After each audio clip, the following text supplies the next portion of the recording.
All right, well, Namaste साथियों, जिंदाबाद. Welcome to NAPM's Yuva Samvad.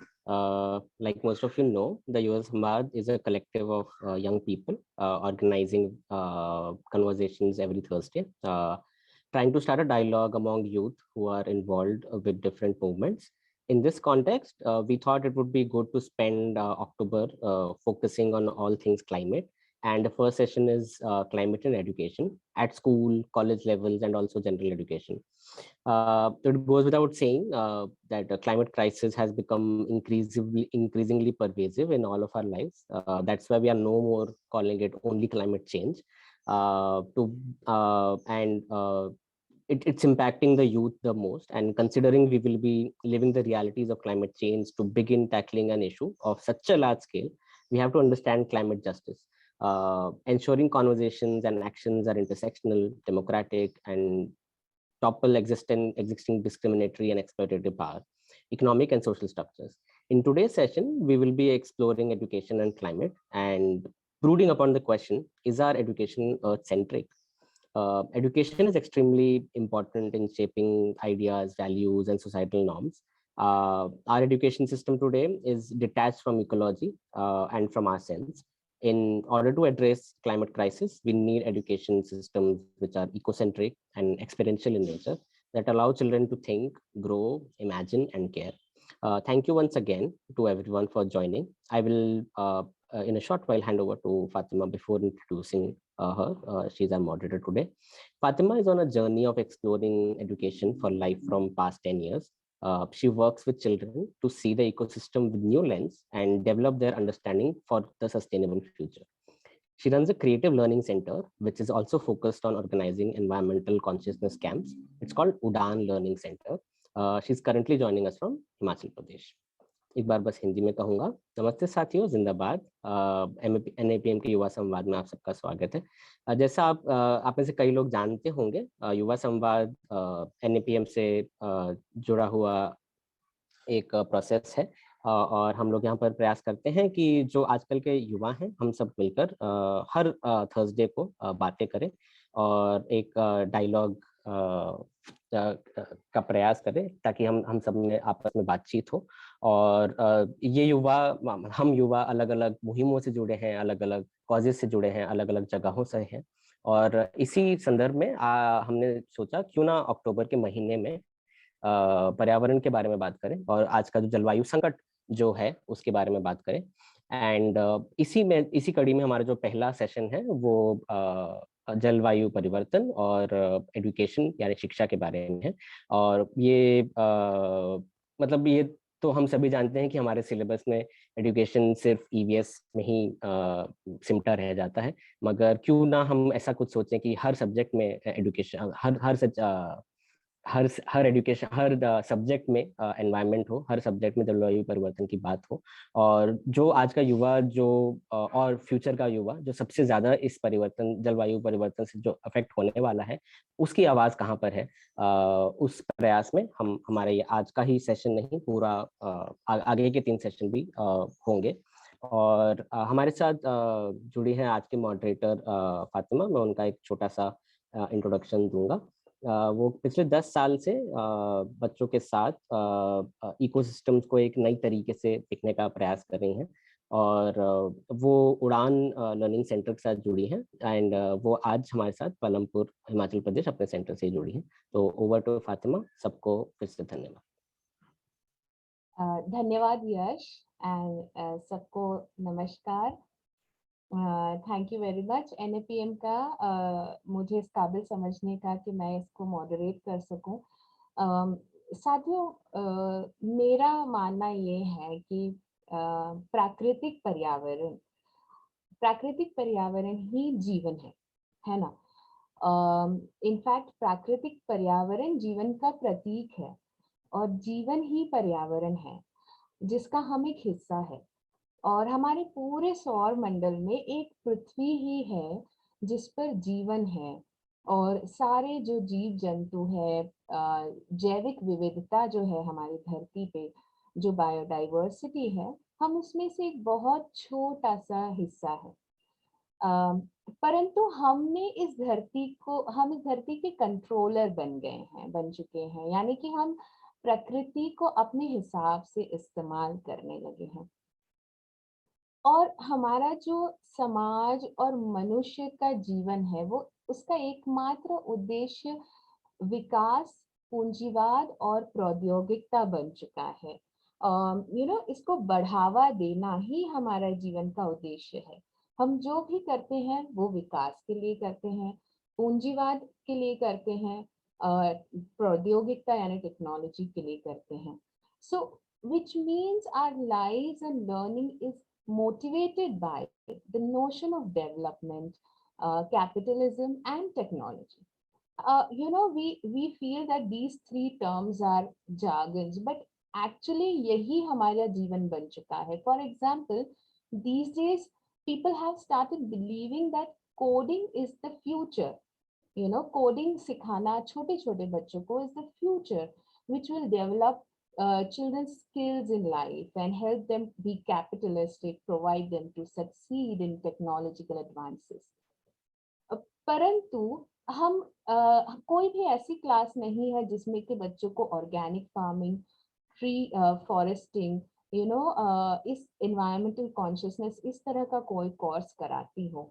और यह तीनों जो है, डेवलपमेंट, कैपिटलिज्म और टेक्नोलॉजी, ये तीनों पर्यावरण के बिल्कुल खिलाफ जाकर ही काम करते हैं।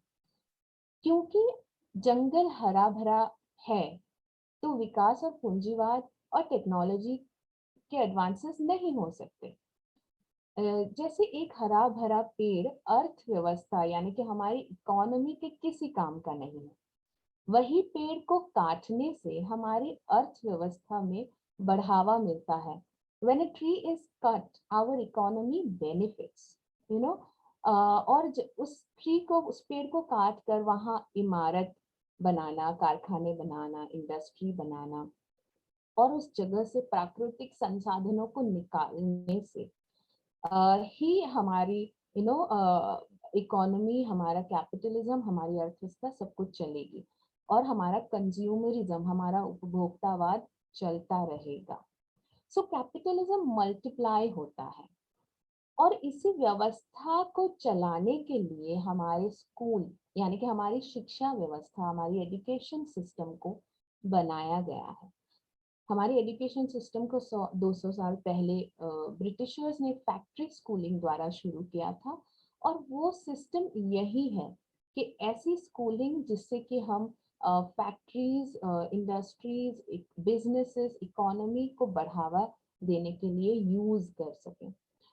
So our education system focuses more on learning motivated by technology, capitalism, development, So जैसे कि dams are temples of India, Jawaharlal Nehru said that dams are temples of India, और वो चीज अभी भी लागू हो रही है।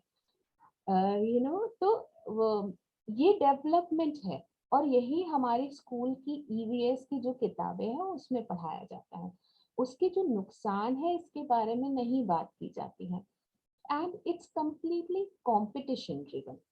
It motivates the child to compete and to be successful in terms of materialistic pleasure by promoting consumerism कि हमें कंज्यूम करना है, हमें ये भी चाहिए, हमें वो भी चाहिए, हमें सारे तरीके की अगर लग्जरी चाहिए तो मुझे बड़े होके ये बनना ही पड़ेगा, मुझे पढ़ाई करनी ही पड़ेगी, एग्जाम्स में स्कोर्स लाने ही पड़ेंगे। परंतु मुझे लगता है कि अगर नेचुरल इकोसिस्टम के बिना लाइफ पॉसिबल नहीं है तो हमारी शिक्षा नेचुरल इकोसिस्टम को समझे बिना और उसको प्रिजर्व किए बिना कैसे पॉसिबल हो सकती है। मेरे लिए एजुकेशन और एक बच्चे को रेज करना, चाहे आप उसको एजुकेशन कहें, चाहे आप एक बच्चे को रेज करना कहें, और एनवायरनमेंट, मेरे लिए ये दोनों चीजें अलग है ही नहीं। मुझे ऐसा लगता है कि ये दोनों चीजें एक साथ ही चल सकती हैं।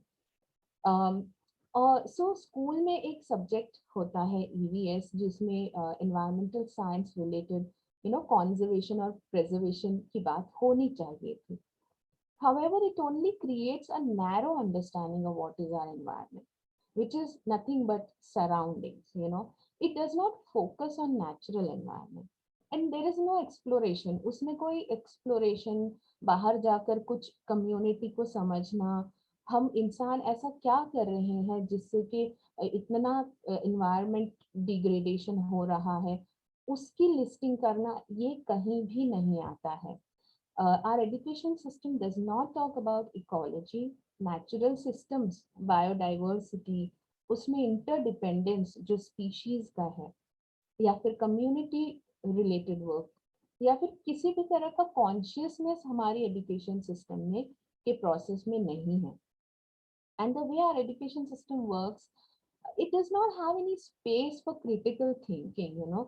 मुझे लगता है कि हम बहुत सारी, चाहे पर्यावरण की बातें हो, चाहे पॉलिटिक्स की हो, सोशल इश्यूज हो, हम बहुत सारी जो बातें करते हैं, कहीं ना कहीं हम क्रिटिकल थिंकर्स तो रेज ही नहीं कर रहे हैं. अगर एक बच्चा क्रिटिकल थिंकर होगा तो वो हमेशा सवाल उठाएगा किसी भी गलत चीज को देखकर. पर हमारे बच्चों को के पास स्कोप ही नहीं है क्रिटिकल थिंकिंग का. You know, they are not allowed to ask questions because nobody has time to answer them. We just give them a set of, you know, data which they have to rote learn, and they have to, you know, appear for exams. तो ये यही बात मुझे अभी share करनी थी आप लोगों से. ये मेरा मेरी समझ है कुछ शिक्षा और पर्यावरण को लेकर. और हिमाचल प्रदेश के संदर्भ में भी मैं बात रखना चाहूंगी कि पहाड़ों के इलाके में किस तरीके से यू नो कंप्लीटली बच्चे एलियनेट हो रहे हैं. बच्चे अपने लैंडस्केप, अपने पहाड़, अपने कल्चर से किस तरह से एलियनेट हो रहे हैं. और पहाड़ों की का जो करिकुलम है उसमें और अर्बन करिकुलम में कोई फर्क ही नहीं है. It's the same, and it's not context based. Context based यानी कि हमारे आसपास की जो चीजें हैं, वातावरण है, आसपास का जो एनवायरनमेंट है, हम उससे सीखें. फॉर एग्जाम्पल, हमारे पहाड़ों में बच्चों को ये तो पता होगा कि हाथी कैसा दिखता है, पर वो एक्सप्लेन नहीं कर पाएंगे कि मृग कैसा दिखता है, यू नो, लेपर्ड कैसा दिखता है. ऑफ कोर्स जिन्होंने देखा है वो तो कर ही पाएंगे explain. But it's very, you know, textbook dominated education. It does not allow, you know, natural learning from the context of the environment of the child. um, and it impacts in every way. So I will try to talk about it more later. Now I would like to introduce our speakers for today. So we're lucky to have three diverse people here with different age groups. One of our members is Latika. Latika is a social and environmental activist who is working with Narmada Bachao Andolan from past 11 years. Um, she is coordinating Jeevan Shalas, you know, Jeevan Shalas, का सुंदर नाम है, the school of life, and is working on the issues. She's working on the issues related to, you know, Sardar Sarovar Dam affected tribal area of Maharashtra. She has also been working on the issues of rehabilitation, resettlement, Manrega, health and malnutrition, and has recently completed her degree in law. Latika को बहुत experience है कि किस तरीके से बच्चों को अपने वातावरण से जोड़ा जाए, उनकी पढ़ाई को वातावरण से जोड़ा जाए. इनफैक्ट जीवनशाला का एक मोटो भी है, लड़ाई पढ़ाई साथ साथ, क्योंकि वो उन बच्चों ने सरदार सरोवर डैम का जो संघर्ष है वो देखा है.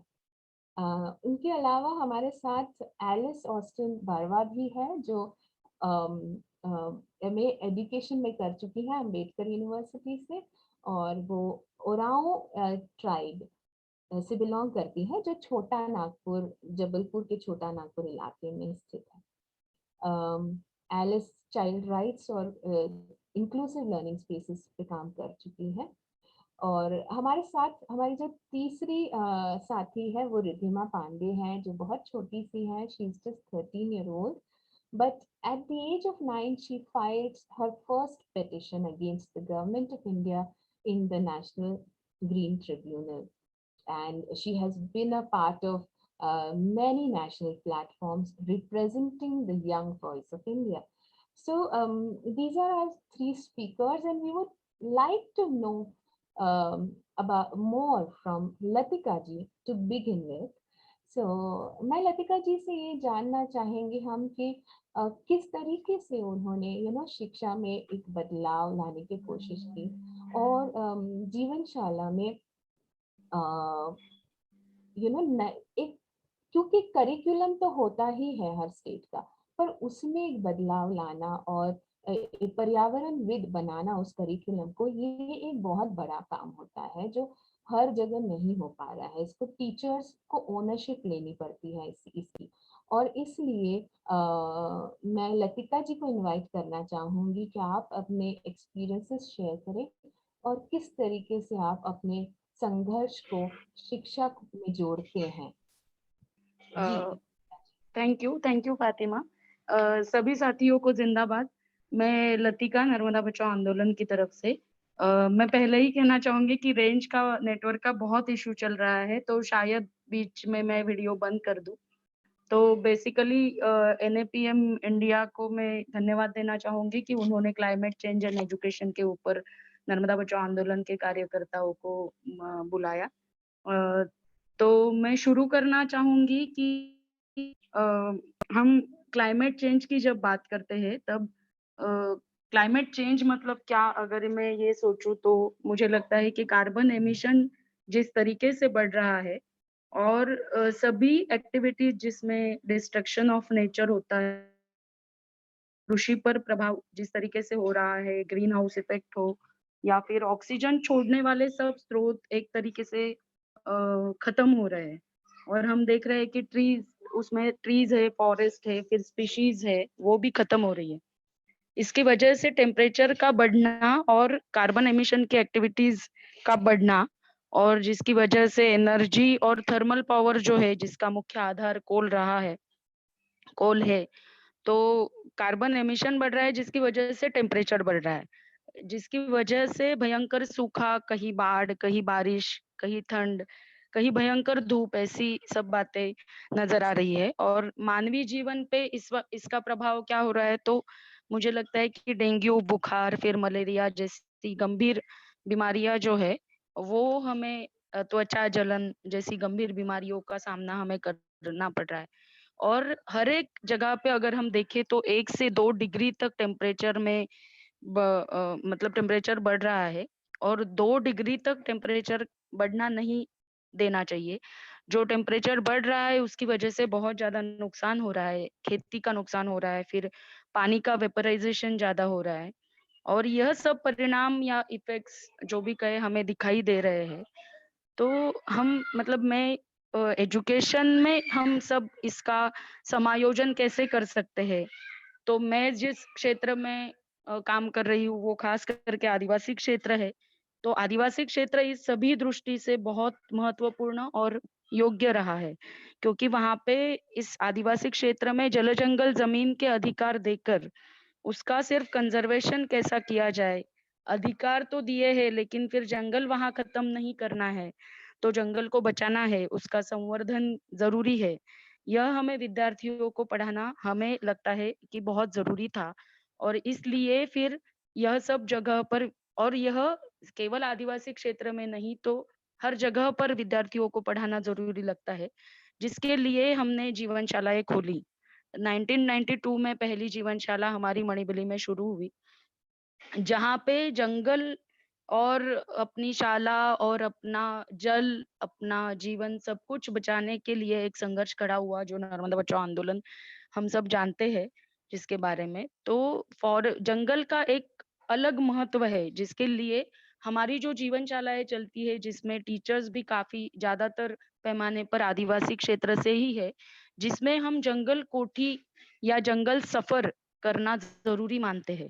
ये इसलिए कि हर एक चीज जो जंगल में मिलने वाली है, या जो भी नेचुरल रिसोर्सेस है, जो भी नैसर्गिक संसाधन है, उसको उसका उपयोग बताने वाली केवल एक नोटबुक तैयार करना ये इसका जंगल कोठी का उद्देश्य या जंगल सफर का उद्देश्य नहीं है। तो अपने आप में, अपने जीवन में हम उसका प्रयोग कैसे कर पाते हैं, या फिर उसमें जड़ी-बूटी वाला जो नैसर्गिक साधन संपत्ति का ज्ञान होता है, वो हम बच्चों को कैसे देना चाहिए, ये वाली बात हम जीवनशालाओं में ज़्यादा करके पढ़ाते हैं। ऐसे और मुझे लगता है कि ऐसे ही अलग-अलग जो प्रयोग है, वही उपयुक्त होंगे अगर हमें नेचुरल रिसोर्सेज़ को बचाना है। और शिक्षकों को भी इस सब चीज़ों का भान होना और उसकी मतलब जागृति होना बहुत ज़रूरी है। इसलिए हमने बच्चों को लड़ना भी सिखाया, क्योंकि अगर सरकार विकास की अलग-अलग योजना, फातिमा ने जैसे बताया, वैसे प्लानिंग और एनवायरनमेंट और अलग-अलग चीज़ों में अगर गलत दिशा में विचार कर रहे होंगे या सरकार गलत दिशा में जा रही होंगी, तो हमारे एफर्ट्स हर दफ़ा सफिशिएंट नहीं हो सकते हैं, उनको आह्वान देने के लिए। तो इसलिए बच्चों को उनके जंगल, उनकी ज़मीन, उनकी खेती, उनकी पानी, उनकी नदी बचाने की जो लड़ाई है और थी, उसमें हमने बच्चों को पढ़ाया, और इसीलिए हमारे जीवनशालाओं की वो बात रही कि जीवनशाला की क्या है बात, लड़ाई-पढ़ाई साथ-साथ। तो एक सत्याग्रह भी जब होता था, वो चाहे भोपाल में हो या राजघाट में हो या मणिबेली में हो, एक शैक्षणिक वातावरण, शिक्षा का वातावरण तैयार होना, और वहाँ पे भी हमारी कक्षाएँ सत्याग्रह स्थल पर चलती रही, और हर सत्याग्रह में हमारे बच्चे शामिल होते रहे। और आंदोलन मतलब क्या? मतलब एक तरीके से हमें हमेशा नर्मदा बचाओ आंदोलन को कहा जाता है कि बच्चों का इस्तेमाल किया जाता है अलग-अलग लड़ाई में। लेकिन उनका लड़ना उनके संसाधनों के लिए, उनकी खुद की खेती, उनकी पानी और नदी बचाने के लिए था और है। हमें आज की तारीख में ऐसी तरीके से लड़ना क्यों ज़रूरी है, और इसकी जागरूकता बच्चों में आना क्यों ज़रूरी है, तो ये ताकत और हिम्मत लोगों में और बच्चों में आना, शिक्षकों में आना हमें ज़रूरी लगा। जैसे सत्याग्रह स्थल पर हमेशा पुलिसों जैसा बल इस्तेमाल सरकार करती थी। जो हमारा मनुष्य बल था, हमारा मानवता को बचाने का बल था, हमारा आत्मबल था, हमारा संसाधनों का बचाने का बल था, वो बच्चों में आए, इसलिए एजुकेशन सिस्टम से हमने शुरू किया और इसलिए जीवनशालाएँ उभरी।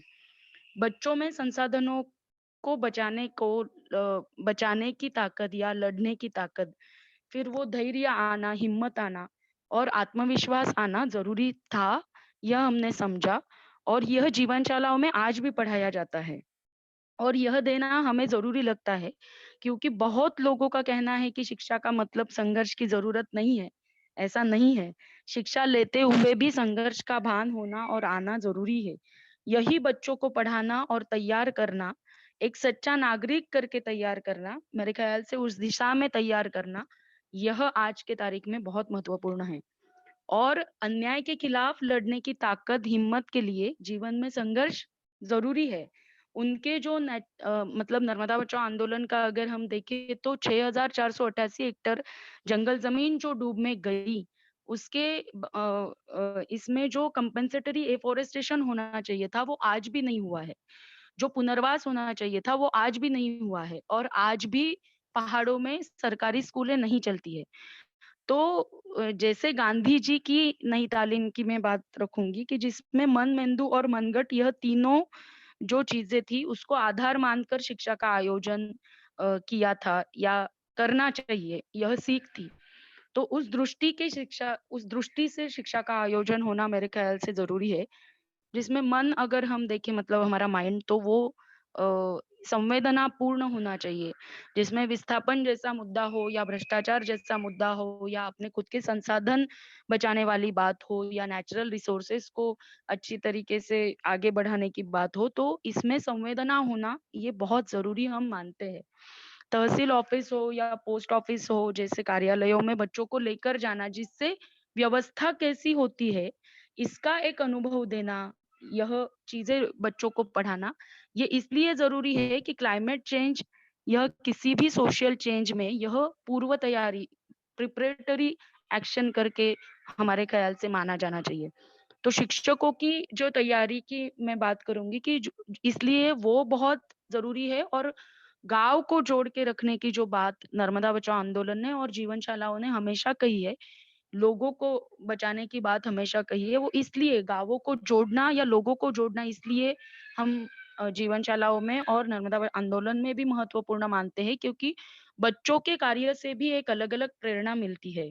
उदाहरणार्थ मतलब हम अगर एग्ज़ाम्पल लें तो मैं कहना चाहूँगी कि पिछले साल 2021 में जब हमारा फरवरी में बाल मेला हुआ, तब हमारे खाऱ्या बादल के बच्चों ने एक नाट्य सादर किया था। अमृता देवी का नाट्य था, जिसमें उन्होंने चिपको आंदोलन की जो प्रेरणा थी, जो भूमिका थी जिसमें पेड़ों को बचाने वाली बात थी, वो पूरी तरीके से नाट्य में उतराया और दिखाया, जो नर्मदा आंदोलन की भी यह प्रेरणा रही थी और है। इस प्रकार से कला कार्यक्रमों से भी हमें लगता है कि हम अगली पीढ़ी को यह दे सकते हैं। गाँव और शाला इसलिए जोड़े जाने चाहिए क्योंकि बच्चों के जो कार्यक्रम होते हैं वो देख के उनके जो पिता होते हैं या माता होते हैं वो प्रेरित होते हैं और बच्चों के सहभाग से एक-एक कार्यक्रम में बच्चे नया कुछ सीखते हैं और उनकी विचारधारा एक अलग तरीके से बनाने में ऐसे कार्यक्रमों की हमारे ख़्याल से बहुत महत्व ऐसे कार्यक्रमों का है। तो अगर देखा जाए तो क्लाइमेट चेंज के जो इफ़ेक्ट्स हमने देखे, उसके ऊपर अगर हमें कुछ सॉल्यूशंस की बात अगर हम करें या उपायों की बात करें, तो जैसे सेंद्रीय खेती जो आदिवासी क्षेत्र में बहुत पहले से जिसको बहुत महत्व रहा है। ऐसे कहते हैं कि नर्मदा घाटी में सॉल्ट छोड़ के कुछ भी चीज़ बाहर से नहीं आती थी। बाकी सब अच्छी तरीके से नर्मदा घाटी में अपनी खेती में ही लोग उगाते थे। तो अभी बाजार की नज़दीकियों से जैविकता खत्म हो रही है। इसलिए हमारी स्कूलों के आजू-बाजू के परिसर में, जहाँ पे भी हमें जितनी भी जगह है, वहाँ पे हम बिना खत की, बिना फर्टिलाइज़र्स की खेती करनी चाहिए बच्चों ने, ये हम पढ़ाते हैं और ये हमारे करिकुलम का एक हिस्सा है। खेती में बच्चों का सहभाग, यह अनुभव केवल बच्चों के लिए नहीं, तो मेरे ख़्याल से गाँव वासियों के लिए भी बहुत महत्वपूर्ण अनुभव है। और गाँव वासियों को प्रशिक्षण देने का केंद्र स्कूल होनी चाहिए, ऐसा हमारा मानना है, जहाँ क्रिया और प्रक्रिया पर्याय दिखाने वाली होनी चाहिए। और मेरे ख़्याल से जो उपभोक्तावाद बढ़ रहा है ये फ़ातिमा जी ने कहा वो बिल्कुल बराबर है। तो इस उपभोक्तावाद के युग में हम हमारी सादगी कैसे टिका पाएँगे और हमारे संसाधन कैसे टिका पाएँगे, इस सबका मतलब यह भी क्लाइमेट चेंज थमाने के लिए हमारी सादगी भी बहुत महत्वपूर्ण है, ये हमें लगता है। और एक चीज़ है कि अनेक बड़े उद्योग जो है जिससे रिवर्स प्रदूषित हो रही है या नदियाँ प्रदूषित हो रही है, उसमें भी ओवरऑल हम देखा जाए तो कार्बन एमिशन बहुत बढ़ रहा है।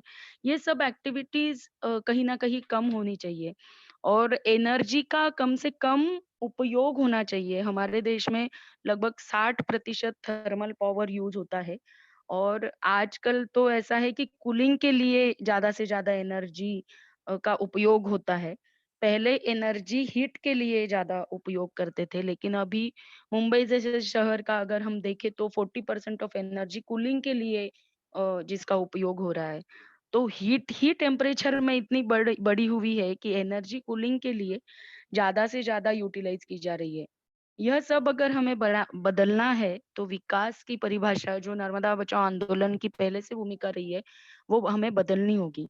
और बड़े बाँध, उसके इफ़ेक्ट्स ऊर्जाधारित विकास की दिशा में होते हैं। पानी एकत्रित करके बड़े-बड़े उद्योगों को देना, यह एक अलग बात है। लेकिन इसके उपाय में अगर हम जाएँ तो हमें मुझे लगता है कि छोटे उद्योग फिर क्लाइमेट चेंज की वजह से बड़े पैमाने पर जो इवापोरेशन हो रहा है, इसलिए विकेंद्रित जल नियोजन, फिर लघु उद्योग, ग्रामोद्योग जैसी बहुत बातें आवश्यक है। जिसमें हमारी ये घोषणा रही है नर्मदा आंदोलन की ओर है कि गाँव का पानी गाँव में समाए, सूखा हमें यही सिखाए। तो ये बहुत अच्छी घोषणा हमारी है जिसमें हमने गाँव वासियों को और बच्चों को भी ये पढ़ाया। और जलाशय में से और कैनॉल्स में से भी सगी सभी जगहों से पानी का जो इवेपोरेशन या पानी जो हवा में जा रहा है, उसमें storage of water in the land is the only option जो हमें लग रहा है कि ज़रूरी है। या महत्वपूर्ण है। फिर पर्जन्यमान बदलने के कारण जहाँ पे वर्षा हो रही है या जहाँ पे पानी गिर रहा है, वहाँ पे ही उसका स्टोरेज होना ये हमारे ख़्याल से बहुत ज़रूरी है। और शिक्षा को लेकर अगर हम बात करें तो गाँववासियों से लेकर कार्यकर्ताओं तक का और शिक्षकों तक का प्रशिक्षण होना बहुत ज़रूरी है। काथरदे दिगर जैसी हमारी जो वसाहत है वहाँ पे जो शहादा तहसील में है वहाँ पे अक्कलकुआ तहसील जो नंदुरबार डिस्ट्रिक्ट में है महाराष्ट्र की, वहाँ से लोग बसे हुए हैं रिहैबिलिटेशन सेंटर्स में। तो वहाँ पे जैविक खेती से आज भी 70 क्विंटल ज्वार उन्होंने निकाली, ये बहुत महत्वपूर्ण बात है। तो हमा मेरे ख़्याल से एक्शंस हमारे ऐसे होने चाहिए कि जिससे ही लोगों की जागरूकता बढ़ना, बच्चों को एक्शंस में सहभागी करना हमारे ख़्याल से बहुत ज़रूरी है।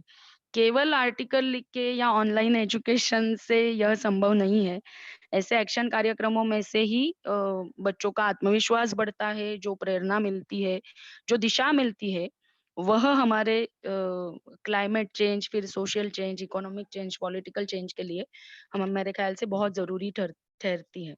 और मतलब अगर देखा जाए तो देश में सोशल क्लाइमेट और इकोनॉमिक क्लाइमेट भी बदल रहा है।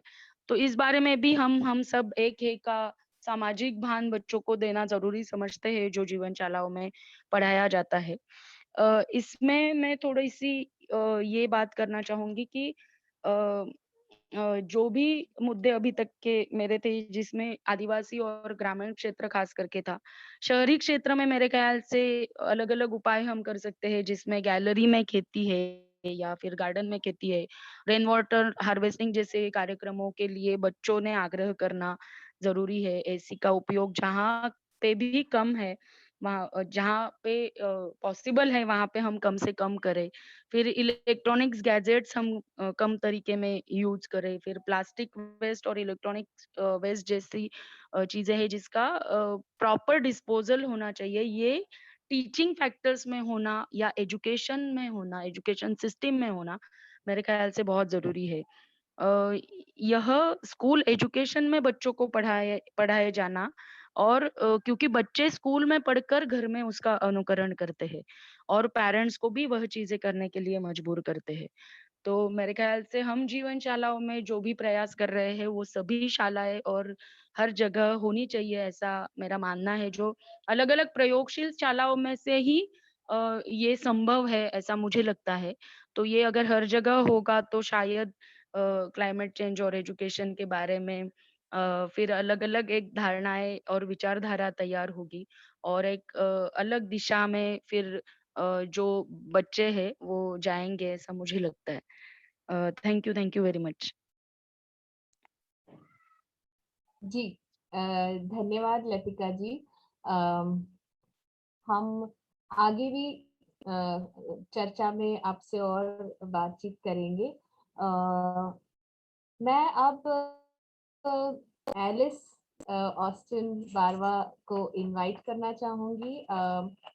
एलिस जो है वो जैसा कि मैंने कहा छोटा नागपुर जिले से बिलोंग करती है, ओरावन ट्राइब से, और वो इंक्लूसिव लर्निंग स्पेसेस में और चाइल्ड राइट्स में पे काम कर चुके हैं। एलिस, आपसे जानना चाहेंगे आपके अपने अनुभवों के बारे में, और आपको क्या लगता है कि शिक्षा में इंडिजिनस कम्युनिटीज, आदिवासी कम्युनिटीज का रोल क्यों ज्यादा महत्वपूर्ण नहीं माना जाता और क्यों उनको एलियनेट किया जाता है, इसके बारे में थोड़ा सा आप बताएं। जोहार सभी को, और शुक्रिया मेरे को यहाँ पे बुलाने के लिए। जब मैं आप लोगों की बातें सुन रही थी, फतिमा जी और रतिका जी, मुझे लग रहा था कि शायद मेरा एक्सपीरियंस बहुत कम है इन सब चीजों में, क्योंकि मैंने अभी धीरे धीरे इन चीजों में और अकेडमिकली पढ़ना शुरू करा है और एक्सपीरियंस के तौर पे भी। तो पहले तो मैं डर गई थोड़ा कि शायद मैं जो बोलने जा रही होंगी क्या पता वो सही ना भी हो कई जगहों पे, बट फिर मुझे रियलाइज हुआ एक चीज कि इन्वायरमेंट के बारे में, जैसे लतिका जी ने बोला कि हम एक्सपीरियंस के थ्रू सीखते हैं। And abhi, I was reading about Aaron Ness, who is a philosopher. He talks about environment and deep ecology and ecocentrism. And उन्होंने अपने ecocentrism के बारे में जब वो चीज़ समझाते हैं, तो वो यही चीज़ के बारे में बताते हैं कि हमें सेल्फ अवेयरनेस होना ज़्यादा ज़रूरी है एंड हमारी सेल्फ अवेयरनेस के थ्रू ही हम एक्सपीरियंस कर पाएंगे अपने आसपास की चीज़ों को एंड उसकी वैल्यू समझ पाएंगे and that is when I realised कि ठीक है, शायद मेरा एक्सपीरियंस ऑन ग्राउंड कम रहा होगा इन सब चीज़ों को लेके, बट ऐसा तो नहीं है कि हमने अपने एनवायरनमेंट को कभी एक्सपीरियंस नहीं करा। और यही चीज़ हमारे एजुकेशन सिस्टम में लाना बहुत ज़रूरी है। तो जब मैं आप लोगों की बातें सुन रही थी, आपने एजुकेशन सिस्टम के बारे में बताया, आपने ये भी बताया कि हमारे जो सिस्टम का गोल है, अभी एंड गोल जो हमें दिखाया जाता है बच्चों को स्कूल में, ये बताया जाता है कि आपको अ, एक ऐसे सोसाइटी में एंटर करना है जो जिसका nature is very techno industrial nature, right? We are focusing on, like you said, coding as the new thing that children need to focus on to adapt to the industry that is coming, right? But and the fact that the richness of life itself is equated to consumption, कि आप कितना consume कर पाते हो, आपकी कितनी capacity है consume करने की, उसके हिसाब से बताया जा रहा है कि आप कितनी अच्छी लाइफ जी रहे हो, या are you a complete human being और not. And this is the same thing which is being pushed outside the education system as well by the policymakers. आप political leaders को देखोगे, आप हमारे industrial leaders को देखोगे, तो they are also pushing for the increase of energy needs, which is equated to human needs itself. तो हमें इस चीज को क्वेश्चन करना बहुत जरूरी है. मतलब एक्शन के साथ साथ जो आइडियोलॉजी है जिसके साथ हम एजुकेशन सिस्टम को देखते हैं, जो उसके एंड गोल को हम देखते हैं, वो मतलब उस चीज को समझना बहुत जरूरी है, उस चीज को क्वेश्चन करना बहुत जरूरी है, because it there is a deep rooted production and consumption ideology that causes a lot of sorry, causes a lot of dissatisfaction कि मैं इस लेवल तक नहीं पहुंच पा रहा हूँ, मैं इतना कंज्यूम नहीं कर पा रहा हूँ, या मेरे पास ये चीजें नहीं है तो मैं एक अच्छी लाइफ नहीं जी रहा, या I am not a complete human being. So this idea of modern life causes a lot of dissatisfaction and restlessness. And this idea of modern life is also, causing marginalization to certain communities like Adivasis and tribals. And यहाँ पे समझना बहुत जरूरी है कि जो हमारा system है अभी, वो काफी नॉन इंक्लूसिव है, जो उनकी मतलब इंडिजिनस नॉलेज और बिलीव्स को लेके. बट प्रॉब्लम सिर्फ नॉन इंक्लूसिवनेस पे खत्म नहीं हो जाती. प्रॉब्लम उससे आगे बढ़ के ये है कि जो हमारा एजुकेशन सिस्टम है, उन्होंने एक स्टैंडर्ड टेस्टिंग सेट कर दिए हैं, उन्होंने सर्टिफिकेशन मतलब सर्टिफिकेशन रख दिए हैं, which legitimises this system which is non inclusive. जब ये सिस्टम लेजिटिमाइज हो जाता है, तो वो ये प्रॉब्लम क्रिएट करता है कि जो भी पढ़ाई हम स्कूलों में कर रहे हैं, सिर्फ उसी की वैल्यू है.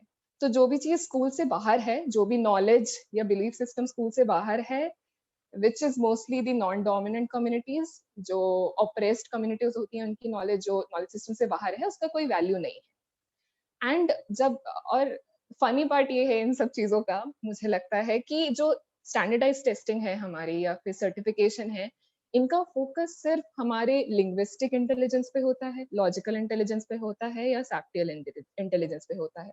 तो हमारी जो बाकी इंटेलिजेंस है, उन पे फोकस नहीं किया जाता. तो जो भी बच्चा इन कैटेगरीज में नहीं आता, उसको अपने आप ही मान लिया जाता है कि इसके जो शब्द हैं, इनकी कोई वैल्यू नहीं है, या इसका जो एजुकेशन है वो वैल्यूबल नहीं है. ऑटोमेटिकली इसी रीजन से जो भी हमारी कम्युनिटी के एल्डर्स होते हैं, या जो लोग एक्सेस नहीं कर पाते एजुकेशन, बट मतलब despite that they have the experience, lived experience of the ecosystem, उनकी वॉइस की कोई वैल्यू नहीं रह जाती. And this is one of the reason जो आपने अभी पूछा कि उनको मार्जिनलाइज कैसे कर दिया जाता है, तो उनकी नॉलेज को ही हम मार्जिनलाइज कर रहे हैं अगर सिस्टम से, तो हम लोगों को भी मार्जिनलाइज कर रहे हैं. हम इनडायरेक्टली उनको यही बोल रहे हैं कि आपकी जो भी वॉइस है, सिंस आप स्कूल नहीं गए हो, आप एजुकेटेड नहीं हो, अगर आप एजुकेटेड नहीं हो तो आपकी वॉइस की वैल्यू नहीं है, आपका कोई ऑटोनॉमी नहीं है, आपकी बॉडी, आपके लैंड पे. एंड ये छोटी छोटी मतलब जो हम जिस तरीके से इनवैलिडेट करते हैं उनकी नॉलेज को, वो जानना बहुत जरूरी इसलिए है क्योंकि आदिवासी कम्युनिटी में सिर्फ जो आदिवासी कम्युनिटी का जो व्यू है, जो where it finds intrinsic value in anything and everything around them is important, which is I feel lacking in the system that we have right now and the textbooks that we have right now. आपने जैसे शुरू में बताया कि EVS, I think यश ने बोला था कि ईवीएस की बुक्स के अलावा भी हमें देखना बहुत जरूरी है. मतलब सिर्फ ईवीएस की बुक तक लिमिट नहीं कर सकते हम एनवायरमेंटल स्टडीज को, उसके बाहर भी देखना जरूरी है.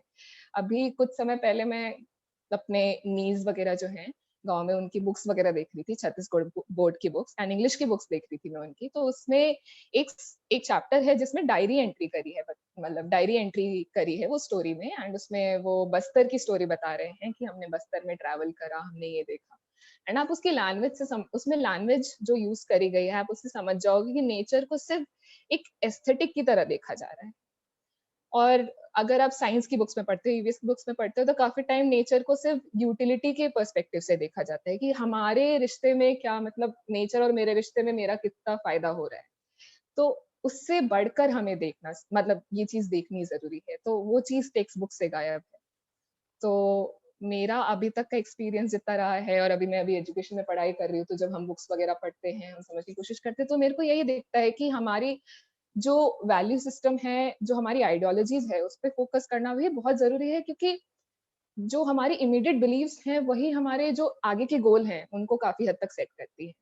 तो जब हम उन पे सोल्यूशंस निकालते हैं, और हमारे सोल्यूशंस जो होते हैं वो काफी हद तक शॉर्ट टर्म लॉन्ग टर्म जो भी होते हैं, अगर वो हमारी आइडियोलॉजिकल बिलीफ ही हमारे एक कॉन्क्रीट उस पे नहीं, फाउंडेशन पे सेट नहीं होंगे, तो वो आगे जाके भी हमें अफेक्ट करेंगे। जैसे कि एक और एग्जांपल जो एरन देते हैं अपनी बुक में, जब वो इकोसेंट्रिक मतलब इकोसेंट्रिज्म की बात करते हैं, तो वो कहते हैं कि जब हम हाइड्रो पावर की डैम्स वगैरह की बात करते हैं, जैसे नेहरू जी ने भी बोला कि dams are the temple of this country, right? So we are focusing on a energy resource which might last for 30-40 years as per experts. But what after that? And what about the displacement it causes and the harm it causes to the ecosystem that is around where the dam is being built? तो ये सारे सवाल करना I think बहुत जरूरी है जब हम एजुकेशन और क्लाइमेट के बारे में डिस्कस करते हैं, या फिर इन सब के बीच में जो मार्जिनलाइजेशन होती है कम्युनिटीज की, और ऑपरेशन होता है एजुकेशन के थ्रू, वो सब जानना बहुत जरूरी है। That's it. Thank you Alice. Alice, मैं एक चीज आपसे जानना चाहूंगी। एक एक एक इंडिजिनस ट्राइब का बच्चा, जो उसकी जो ग्रोथ होती है, मैं जानना चाहूंगी कि उसका और पर्यावरण का, नेचुरल एनवायरनमेंट का क्या रिश्ता होता है। ये एक आइडियल रिश्ता होना चाहिए जो हम एनविजन कर रहे हैं हर बच्चे पे। तो इसीलिए आप please throw some light on that part as to what is the relationship between a child of an indigenous community with nature. That is something which we must learn from you and preserve.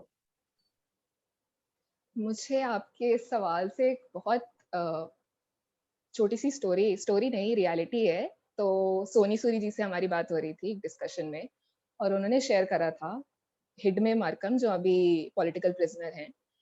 तो उनकी story, मतलब उनके बारे में share करा था कि वो प्रोटेस्ट कर रही थी पेड़ बचाने के लिए। वहाँ पे कंस्ट्रक्शन वगैरह हो रहा था और पेड़ काटने लोग आए थे, तो वो प्रोटेस्ट कर रही थी उनको बचाने के लिए, और वो रोज जाके ना पेड़ के सामने बैठ जाया करती थी। और ऐसे एक बार ऐसा हुआ कि वो रात को घर गई होंगी और उन्होंने रात को पेड़ काट दिया। And the next day she came and she held the tree, she hugged the tree. उन्होंने पेड़ को गले लगाया एंड शी स्टार्टेड क्राइंग। और सब उनको चुप करा रहे हैं कि आप मत रोइए, भरोसा रखिए। And she is crying because she is like, मैं इस पेड़ के साथ बड़ी हुई, मैंने इस पेड़ पे चढ़ा है, मैंने इस पे खेला है, मैंने इस पेड़ का फल खाया है, तो उन्होंने मेरा पेड़ काट दिया। And that story was so touching. And not just that, like अगर मैं भी गांव जाती हूँ तो हमें भी मम्मी पापा ऐसे पेड़, मतलब whenever they tell us stories and tell us about the environment around us, they will tell us stories related to our ancestors or something. They will tell us कि इस पेड़ को तुम्हारी दादी ने लगाया था, और इस पे हम चढ़ते थे बचपन में, या इससे हम ये खाते थे। तो इट्स मतलब आप इमेजिन ही नहीं कर सकते उनका जो लाइफ है उससे अलग। जैसा आपने बोला कि nature and life are one, like we can not separate it. So मैं बस इतना ही कहना चाहूंगी।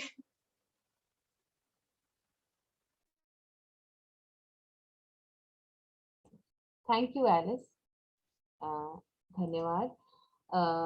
और इतना ही नहीं, जहाँ तक मैंने जाना है, समझा है, इंडिजिनस ट्राइब में तो हर दिन के जो रिचुअल्स होते हैं वो कहीं ना कहीं नेचर से रिलेटेड होते हैं, चाहे वो रिलीजन हो चाहे कुछ भी हो, वो पहाड़, नदियाँ, पेड़ और उन सब चीज़ों से रिलेटेड होते हैं। तो ये बहुत ज़रूरी है हमारे लिए ये जानना कि ये कितना इम्पोर्टेंट है हर एक बच्चे के लिए, सिर्फ इंडिजिनस कम्युनिटी के लिए नहीं तो हमें आपसे बहुत कुछ सीखना चाहिए। आई थिंक रिद्धिमा भी जुड़ चुकी है हमारे साथ। हाय रिद्धिमा। हाय।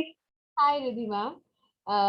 सो जैसा कि मैंने इंट्रोड्यूस किया था सभी को आपके साथ कि आप रिद्धिमा 13 साल की है और उन्होंने 9 साल की उम्र में पेटिशन फाइल किया था against the government of India in national green tribunal, and she has been a part of many international platforms only in just 13 years of age. Ridhima, now we would like to hear from you about, how did you get inspired at the age of 9 to, raise your voice, and why you think children should be exposed to environmental degradation so that they can participate in young voices. Thank you so much for having me, first of all. And yeah, I'm a bit late. I'm so sorry for that. Actually, my tuitions are going on, and next month, my exams are there, term 1 for 10th class. So I can't really miss the tuitions. So that's why I'm late. But right. So, I started at the age of 9. Like, मैं कह सकती हूँ, the concrete actions जो मैंने लेना start किया वो था from the age of 9. But I got exposed to climate change at the age of 5 or 6. So in 2013 मेरे हिसाब से सबको ज्यादातर सब लोगों को पता होगा कि there was a flash flood in Uttarakhand. It was the Kedarnath flash flood. And I was living in Haridwar और मतलब मेरा घर फ्लड से अफेक्ट नहीं हुआ, मतलब मेरी लाइफ पर्सनली ऐसे फ्लड से अफेक्ट नहीं हुई। बट क्योंकि my parents are working in this field, my dad is working for wildlife conservation since last 20 years. My mom is working for the forest conservation. She's working in the forest department for last 10 years.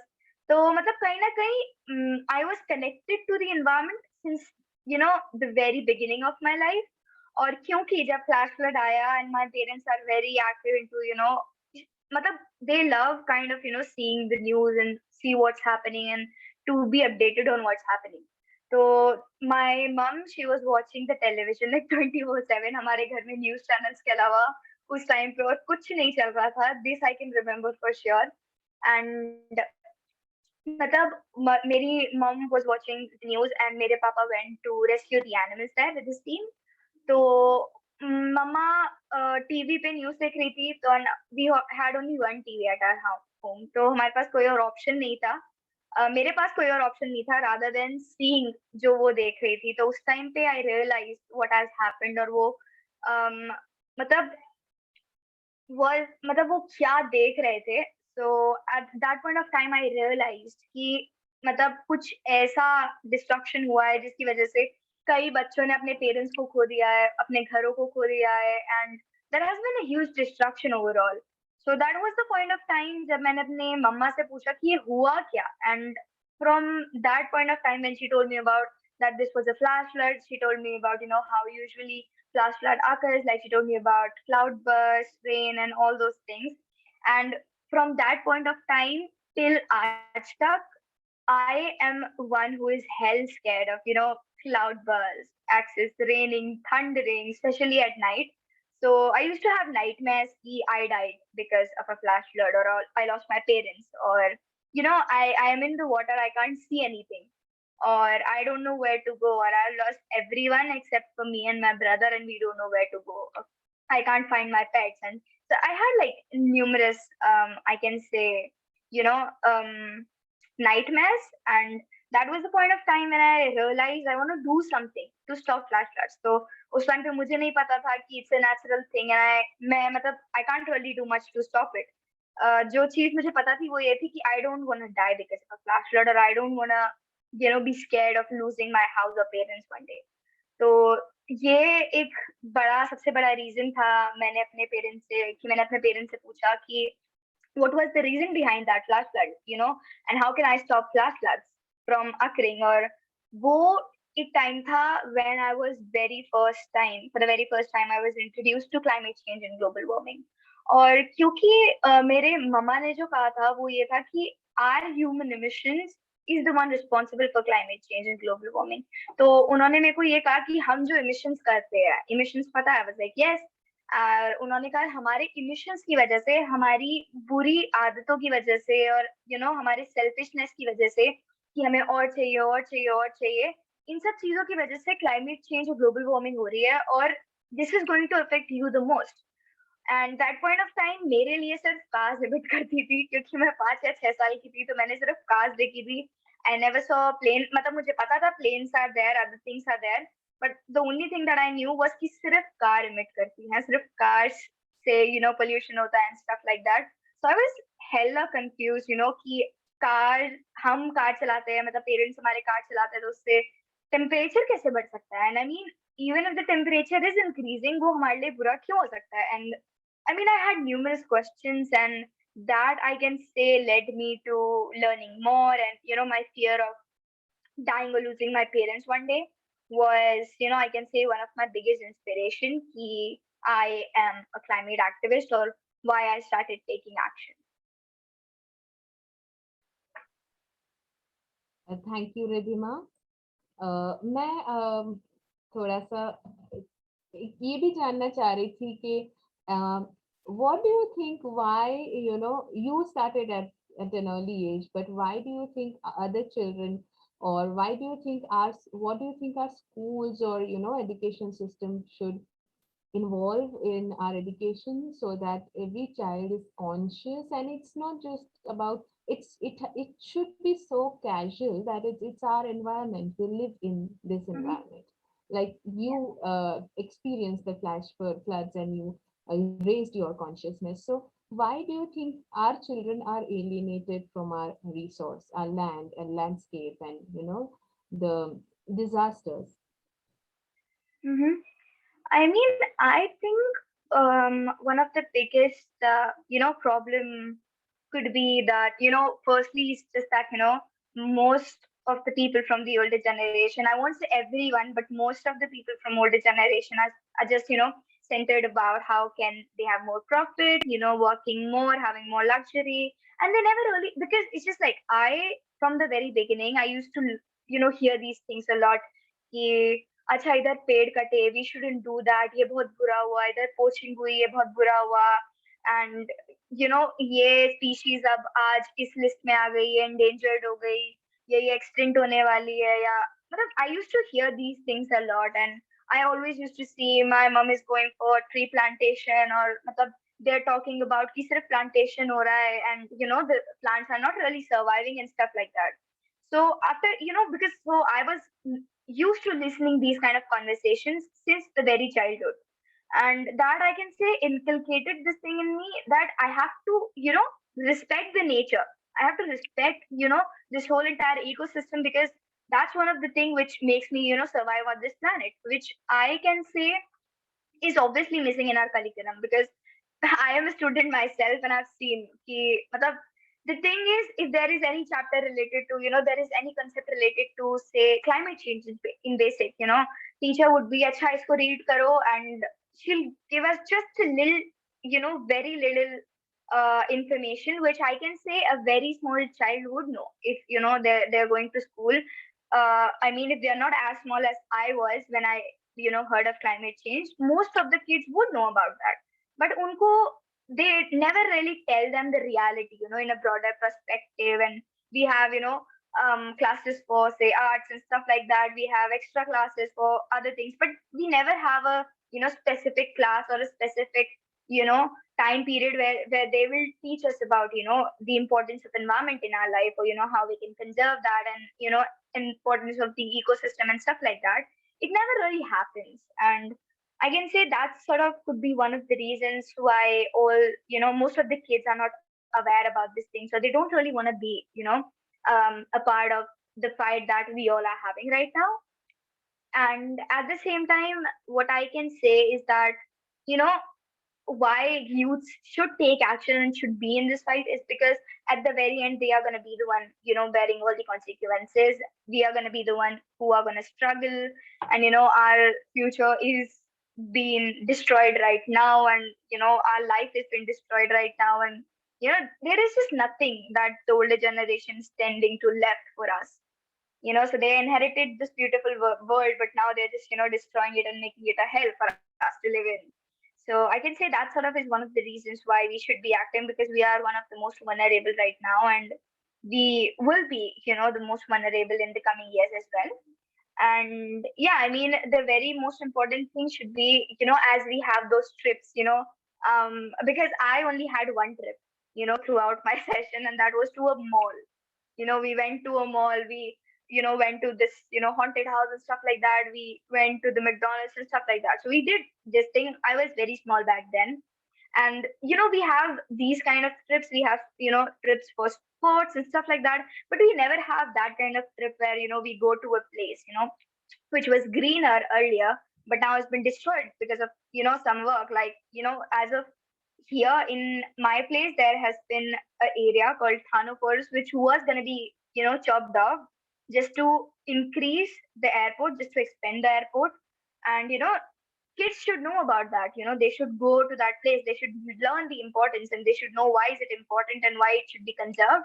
And, you know, they should have been given an exposure by the school itself that you should, you know, take part in strikes, campaigns, or you know, sessions like this and stuff like that, just to increase their knowledge, so that they could be, you know, the one being mindful of their own deeds, and they could, you know, say something if someone else around them is doing the thing in a wrong way. So yeah, I feel like these could be the very beginning things that we can do, and there is, you know, a lot behind us that needs to be done, but that this could be, you know, the very first beginning point, I can say, in a way. Thank you, Ridhima. It was a pleasure listening to you. And yeah, so when I hear Ridhima, what I realize is कि actually गलती बच्चों की नहीं है। जब कई लोग ये समझते हैं कि बच्चे आजकल के बच्चे ऐसे हैं वैसे हैं और ये जानना नहीं चाह रहे हैं, पढ़ना नहीं चाह रहे हैं, पर हम मतलब जिस तरीके से Ridhima has been raised, she's been listening to all these conversations because of her parents, and obviously school did not serve that.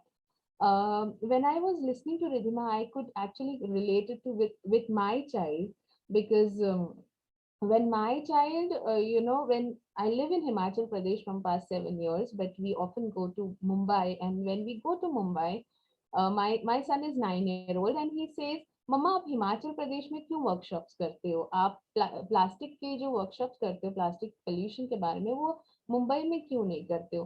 And then one fine day he says कि मुझे तो बड़े होके साइकिल ही चलानी पड़ेगी, आप लोग फॉसिल फ्यूल जो इतना यूज कर रहे हो, so when a child is raised in an environment which is conscious about natural resources and the destruction which we are doing, then the child itself is critical about what we are doing. तो इसमें बच्चों की गलती नहीं है, हमारी गलती है कि जिस तरीके से हमारा एक तो शिक्षा व्यवस्था है, एक तो समाज की व्यवस्था है, और पेरेंट्स में या घर में हम उस तरीके से बातचीत में इन्वॉल्व नहीं होते हैं कि क्या सही है और क्या गलत है। और खासकर हमारे मीडिया को तो हम देख ही रहे हैं, जिस तरीके से आजकल media is just a play, it's just a time pass, and I can say a comedy network. So yeah, that gives us a lot of insight, Ridhima, about how to inculcate these practices around children. I think I should be also translating in Hindi. So Ridhima ने जो कहा, मैं थोड़ा सा background Hindi में share कर दूंगी। Actually Ridhima ने ये कहा कि जब वो छोटी थी और बचपन से ही उन्होंने अपने घर में एक माहौल ऐसा देखा है जिसमें उनके पापा एनवायरमेंट एक्टिविस्ट रहे हैं, और हमेशा उनके पेरेंट्स हमेशा फॉरेस्ट उनकी मदर फॉरेस्ट डिपार्टमेंट में काम करती थी, तो वो हमेशा पेड़ लगाने की और एनवायरमेंट रिलेटेड इश्यूज की डिस्कशंस किया करते थे। वो ज्यादातर न्यूज चैनल्स देखा करते थे, और खासकर जब 2013 में केदारनाथ में फ्लैश फ्लड्स हुए, उस समय इन रिधिमा को ये धक्का हुआ लगा कि ये क्यों हुआ, और ये अगर हमारे यहाँ हो जाता तो मैं कैसे सरवाइव करती। और उनको इस तरीके के नाइटमेयर्स होने लगे कि अगर ये हमारे साथ हो तो क्या।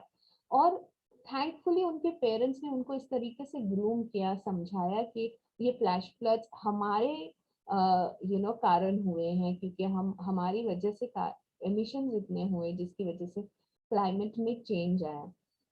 और उस डर, उस फियर की वजह से रिधिमा ने इस चीज को और ज्यादा समझना पढ़ना शुरू किया, और फिर अपनी आवाज को उठाना शुरू किया।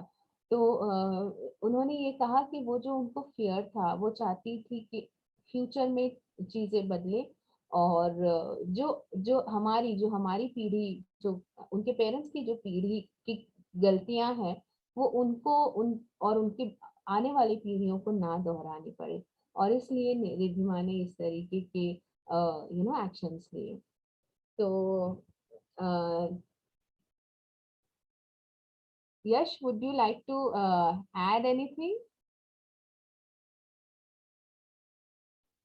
नो, आई थिंक आपने काफी कुछ कह दिया, एंड वैसे भी रिद्धिमा ने भी बहुत कुछ कहा है, तो of course a lot can be lost. Thank you.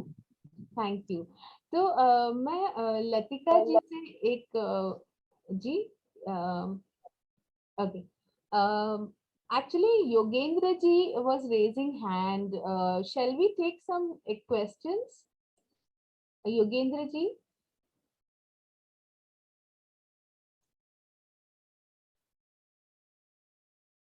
ठीक है, आई थिंक योगेंद्र जी अब नहीं है यहाँ पर। लतिका जी, मैं आपसे ये थोड़ा जानना चाह रही थी कि आप थोड़ा सा टीचर्स के अवेयरनेस को लेकर बात रखें, कि जैसे जीवनशाला में तो सभी टीचर्स, ये मैं सपोज कर रही हूँ कि एक ही विचारधारा, सिमिलर विचारधारा से बिलोंग करती है, इसलिए वो ओनरशिप लेती हैं बच्चों की लर्निंग की। लेकिन ये हर जगह नहीं होता है। हर जगह टीचर्स बस एक टीचर्स की जॉब कर रही होती है, तो उनके लिए एक तो टीचर्स ट्रेनिंग अटेंड करना, और फिर उस पर इन्वायरमेंटल एजुकेशन को फोकस करना, करिकुलम को इन्वायरमेंटल एजुकेशन सेंट्रिक बनाना, ये बहुत ही एक बड़ा काम है, और ये कॉन्शियस एफर्ट है। तो ये आपका क्या मैसेज रहेगा और स्कूल्स और टीचर्स को?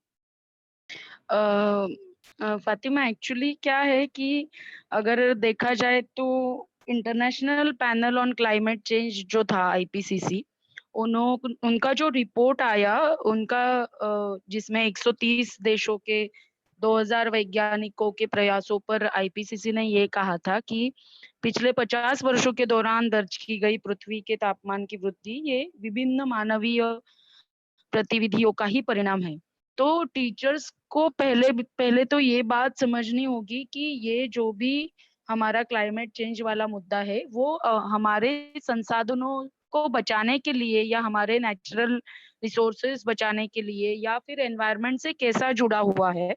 और इसके लिए अगर वो बदलाव लाना चाहते हैं टीचर्स खुद, तो उसके लिए कुछ बहुत छोटे-छोटे कार्य मेरे ख्याल से वो अपने बच्चों को पढ़ा सकते हैं या वो बच्चों से करवा सकते हैं। जैसे कि बहुत ही छोटे-छोटे कार्यों से हम शुरुआत कर सकते हैं, जिसमें हम मतलब जैसे साइकिल चलाना हो या पेड़ लगाने वाली बात हो, या फिर हम जब सार्वजनिक जगहों पर जाते हैं तो उसमें सार्वजनिक यातायात में साधनों का प्रयोग हो, मतलब सार्वजनिक साधनों का प्रयोग हो, जिसमें जल, जंगल, ज़मीन और कागज़ बचाने वाली बात हो, जिसमें वृक्ष लगाने वाली और वृक्ष बचाने वाली बात हो।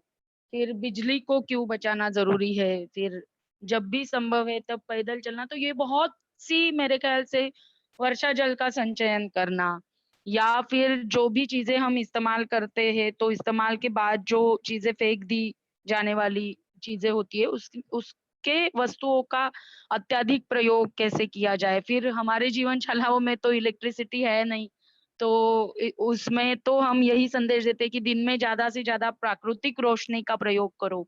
तो जहाँ पे भी इलेक्ट्रिसिटी हो भी, फिर भी अगर वो बचाने की बात है, तो वो कैसे बचाई जा सकती है। तो ये बहुत छोटी-छोटी चीज़ें हैं मेरे ख़्याल से, कि जो स्टूडेंट्स को अगर हम कहें कि ये आप कर सकते हो अपने-अपने संसाधन बचाने के लिए, या हमारे नेचुरल रिसोर्सेज़ बचाने के लिए, तो ये चीज़ें पहले तो शिक्षकों को इसका भान आना और इसका अवेयरनेस होना ज़रूरी है, कि इस छोटी-छोटी चीज़ों से जो बच्चे अपने घर पे या जहाँ कहाँ पे भी हो, वहाँ पे अगर करेंगे तो बहुत ही फ़र्क आएगा। ये चीज़ें मेरे ख़्याल से शिक्षकों ने समझना बहुत ज़रूरी है, फ़ातिमा। जी, जी। Thank you Latika. ऑल्सो जी, लतिका आप थोड़ा-सा ये भी शेयर करें कि जो आप करिकुलम यूज़ कर रही हैं वो अगर महाराष्ट्र स्टेट बोर्ड का करिकुलम है, तो क्या आपको उसमें बदलाव लाने की ज़रूरत पड़ती है? हाँ, मतलब अभी तो महाराष्ट्र स्टेट सिलेबस के साथ-साथ ही हम ये चीज़ें महत्वपूर्ण इसको, मतलब जो मैंने खेती कही, या मैंने ये कहा कि हम जंगल सफ़र करते हैं, या फिर श्रमदान की जो भी बातें जीवनशालाओं में की जाती है, वो बिल्कुल भी एक्स्ट्रा करिकुलर एक्टिविटीज़ नहीं है। This is the part of Jeevanshala, कि जो उनको करना ही है। ये टीचर्स के मन में पहले तो टीचर्स एकदम क्लियर है इसके लिए, और उनके मन में बिल्कुल ये बात क्लियर है, और इसके साथ-साथ फिर बच्चों से वो चीज़ें करवाना, ये बहुत महत्वपूर्ण बात है मेरे ख़्याल से। और मैं मतलब ये कहना चाहूँगी कि जीवनशालाओं में जैसे मैंने कहा, तो इसको एक्स्ट्रा करिकुलर एक्टिविटी के तौर पर, जैसे ईवीएस अगर हम देखा जाए, तो बहुत बार ऐसा होता है कि एक्स्ट्रा करिकुलर एक्टिविटी है या नॉर्मल सब्जेक्ट भी है, तो उसको वैसा ही ट्रीट किया जाता है। अ, तो वैसे तरीके से जीवनशालाओं में बिल्कुल ट्रीट नहीं किया जाता है। जीवनशालाओं में ये सब चीज़ें हमारे महाराष्ट्र स्टेट बोर्ड सिलेबस के साथ-साथ ही आगे बढ़ने वाली बातें हैं। तो हर हमारा जो भी प्रोग्राम जीवन शिक्षण का, या जो भी जीवन शिक्षा का प्रयोग स्कूलों का है, उसमें हम जीवनशालाओं में ये चीज़ें हमारा एज़ अ करिकुलम पार्ट हम पढ़ाते हैं। तो मेरे ख़्याल से अगर यही सब स्कूलें फ़ॉलो करें, या यही अगर महाराष्ट्र स्टेट या पूरे मतलब देश में अगर फ़ॉलो किया जाए हर एक स्कूल में, कि this is the part of our मतलब एजुकेशन सिस्टम, तो बहुत बदलाव आ सकता है। जी, जी। अ, धन्यवाद लतिका। अ, ठीक है। सो मैं इंग्लिश में थोड़ा ट्रांसलेट कर देती हूँ जो लतिका जी ने कहा। जी। So Latika said that climate change, whatever is happening, the natural disasters or climate change or diseases spreading across, whatever is happening is because of our actions. So this is something which teachers must understand, that we ourselves are responsible for our global warming and climate change. And so teachers should include small activities here and there, like using local transport, tree plantation, electricity conservation, using cycle for, and consciously using everything, realizing that whatever we are using extra is harming the environment, and using daylight, as Latika said.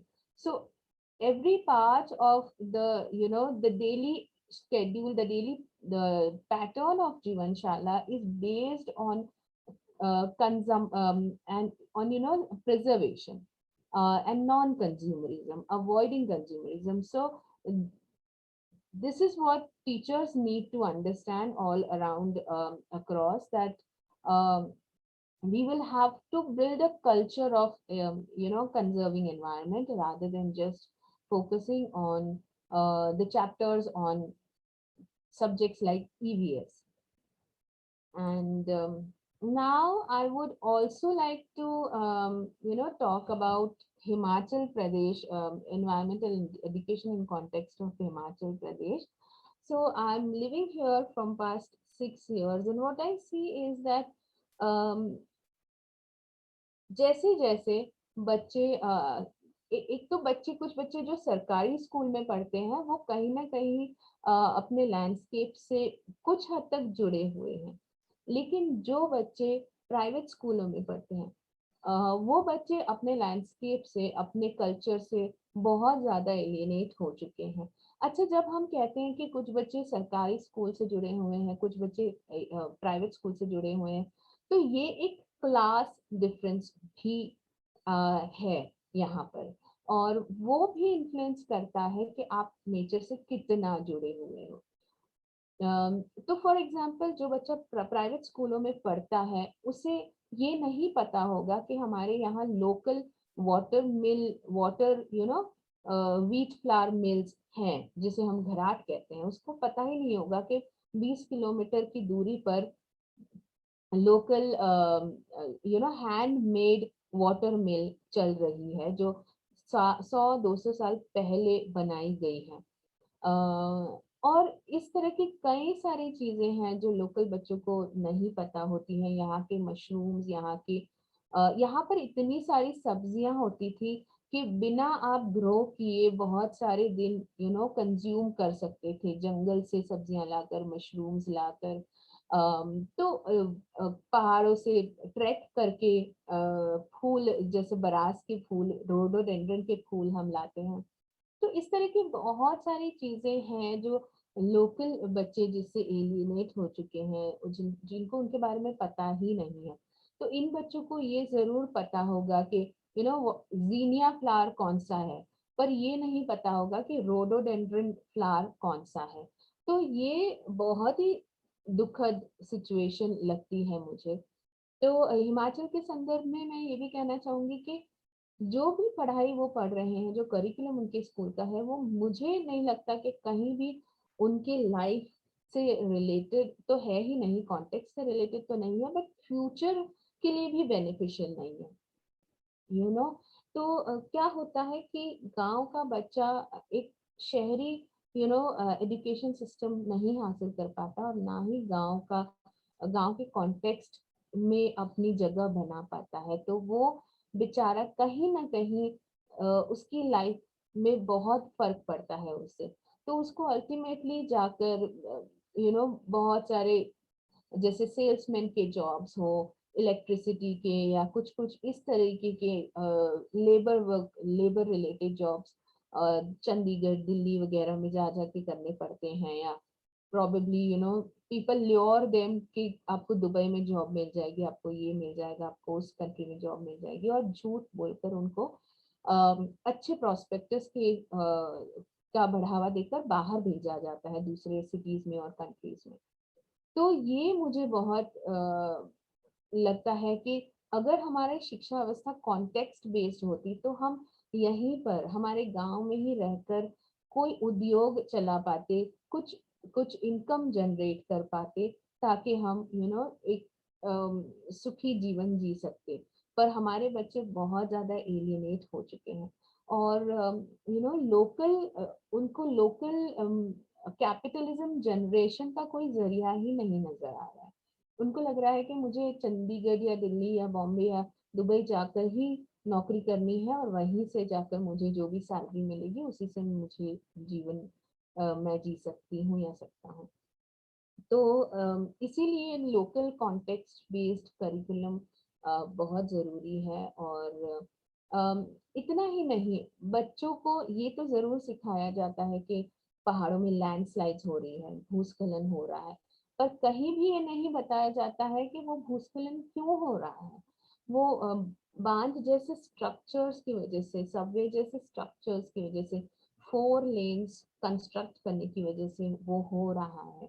तो हमारे स्कूलों में कोई भी ये नहीं सिखाता कि ये क्यों हो रहा है। यू नो जी, तो मैं अपनी बात हिमाचल के संदर्भ में यही खत्म करना चाहूंगी। हिमशी या हर्ष, आप कुछ जोड़ना चाहते हैं? मुझे लगता है अभी जो भी जूम में प्रेजेंट हैं, अगर किसी के कोई सवाल हैं या कोई कुछ शेयर करना चाहता है तो प्लीज आप अपना माइक ऑन करके शेयर कर सकते हैं या सवाल कर सकते हैं।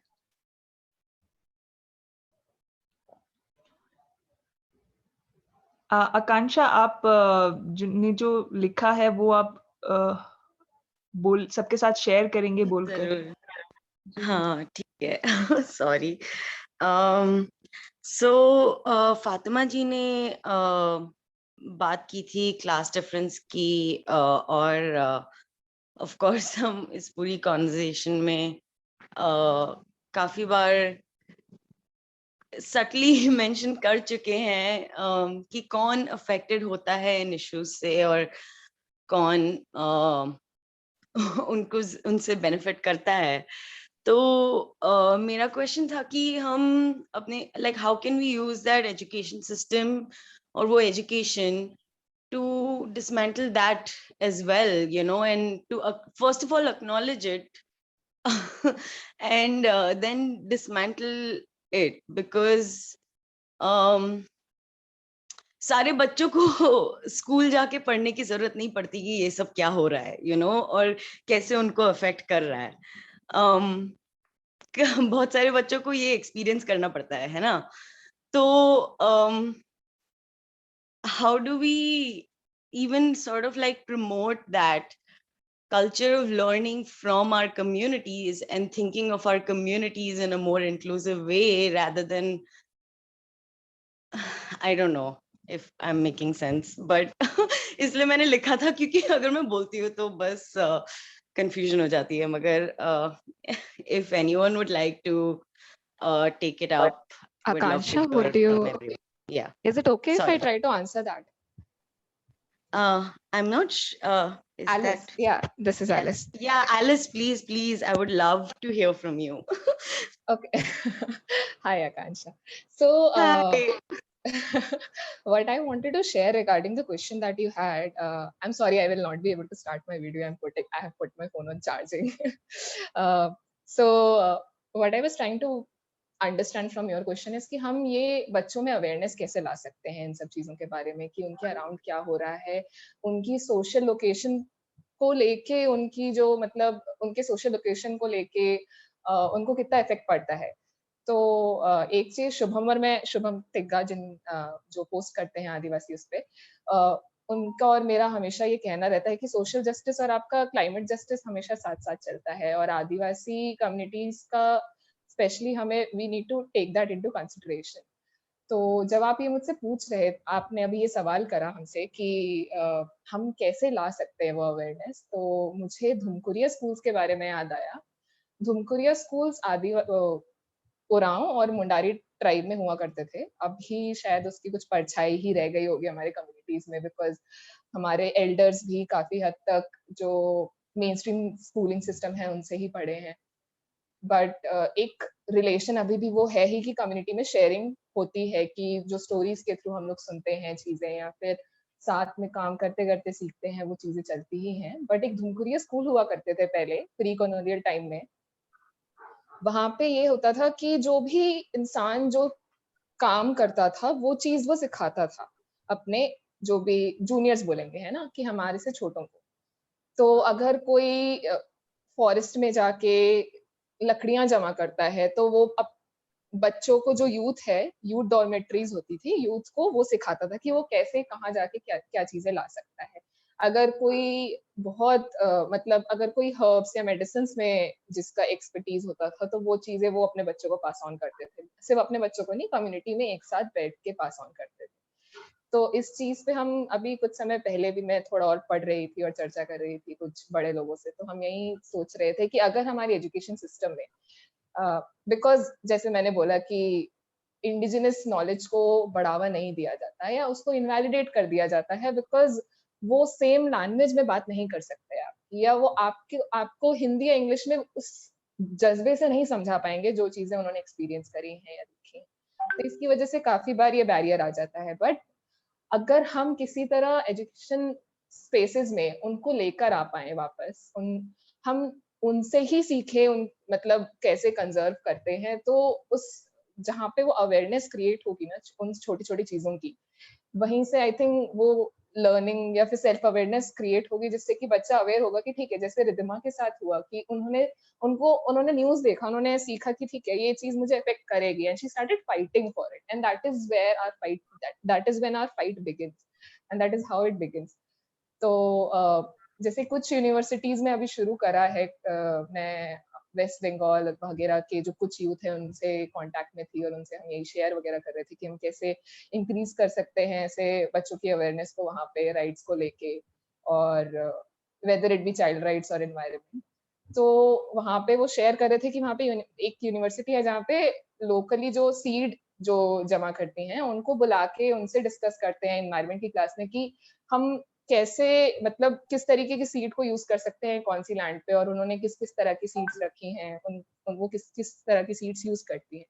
तो I think it is important to have that kind of interaction within the community, introducing local people to the academics, where they might not be well versed with the language, but they would be sharing their experiences, which is much more valuable than anything that we can get on textbooks. So that is one thing. Thank you, Alice. Sure. In fact, we in alternative education believe that everybody can teach and everybody can learn. So, those are the local heroes from which we need to learn. It's not just, MA, BEd teachers जिनसे हम सीखते हैं. Thank you so much. Ji, Riddhima, you would like to say something? See, I would just like to add one thing. So, I mean, Alice ने काफी कुछ कह दिया है, but at the very same time, I learned this thing from my mom कि मतलब जब भी I want something, like as if it's, so I recently broke my laptop and I was asking for a new one, and I had my tab for my school classes and stuff. So I was just saying to my mom कि mama मेरा एक laptop टूट गया, I want a new one. And she was like, you won't get a new one because you had an old one and you broke it. And then she started telling me कि when they were kids, they didn't had all these resources. And I mean, she told me about कि हमें back then हमारी communities में मतलब जिस type की we can say buckets हम use करते हैं आज के टाइम में, और हमारे utensils, हमारे lunch boxes mostly प्लास्टिक के बने रहते हैं, हमारी buckets हो गई हैं. तो my mom was like कि back then हमारे पास ये चीजें नहीं होती थी, लोगों के पास गीजर्स और ये सारी चीजें नहीं होती थी, सबके घरों में एसी नहीं होते थे, सबके घरों में कार्स नहीं होती थी, और आजकल हर एक फैमिली में हर एक पर्सन के पास एक कार है. बट पहले के टाइम में किसी के घर में साइकिल होना बहुत बड़ी बात थी. And she used to tell me कि वो लोग साइकिल रेंट पे लाते थे साइकिल चलाने के लिए when they were kids. So I mean, and उस टाइम पे दे वर लाइक हम वो स्टील के लंच बॉक्सेस लेके जाते थे और वो काफी टाइम तक चलते थे. बट तुम्हारे अभी what we used to do as kids is that after 1 or 2 years हमारा लंच बॉक्स बेकार हो गया, पुराना हो गया, we want a new one. And हम में से कोई प्लास्टिक कोई खरीदता नहीं था, मतलब जैसे वाटर बॉटल्स नहीं खरीदते थे वो लोग बैक देन, वो या तो अपनी वाटर बॉटल्स लेके चलते थे साथ में, नहीं तो water was very clean at that time as well. So I mean, what is also one of the easiest thing is to inculcating what our communities used to do back then, because that was much more sustainable. At that time, मेरे हिसाब से climate change was not that bad, but they knew what is wrong and what is right for them, for their families, and for the environment itself. So just जो हमारी communities back then follow करती थी, अगर हम उसी same चीज को we just even try to make that a part of our life, I guess we can do a lot and we can achieve a lot. And kyunki we will, because our parents somewhere would teach us those things, I can say, if the child has been taught since childhood ki aapko ye karna chahiye, ye nahi, I guess it makes a very big difference when they grow up and become an adult and when they have to take their own decisions. True. Thank you, Riddhima. तो हम कुछ सवाल ले सकते हैं. Himshi, do we have any questions?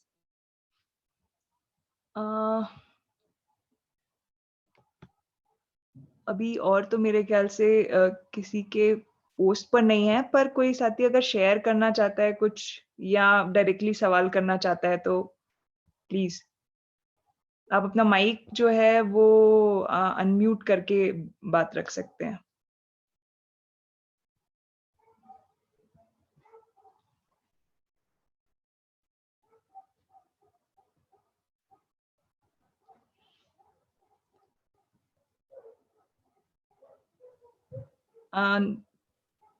अगर नहीं है तो यश फिर हम कंक्लूड कर सकते हैं अभी। मुझे बस एक चीज ऐड करनी हाँ, थी जो रिद्धिमा हाँ, ने शेयर करी, वो काफी अच्छी लगी मुझे, जो वो बता रहे थे ना कि हम पहले के टाइम पे इतना कंज्यूम करते नहीं थे, तो अभी भी काफी कम्युनिटीज हैं जो स्मॉल स्केल पे कंज्यूम करते हैं। एंड वो चीज समझना हमारे लिए बहुत जरूरी है जब हम क्लाइमेट जस्टिस की बात करते हैं, एनवायरमेंट जस्टिस की बात करते हैं, कि जो वो एक्शन है, वो मिनिमम कंज्यूमिंग का भी वो एक्शन एक इंडिविजुअल की सिर्फ रिस्पॉन्सिबिलिटी नहीं है, वो मतलब उससे बढ़ के भी हमें देखना होगा कि कॉर्पोरेट का हाथ उसमें कितना होता है, वो किस तरीके से चीजें प्रमोट करते हैं, किस तरीके से उसका इम्पैक्ट पड़ता है इस मिनिमम कंजम्पशन पे।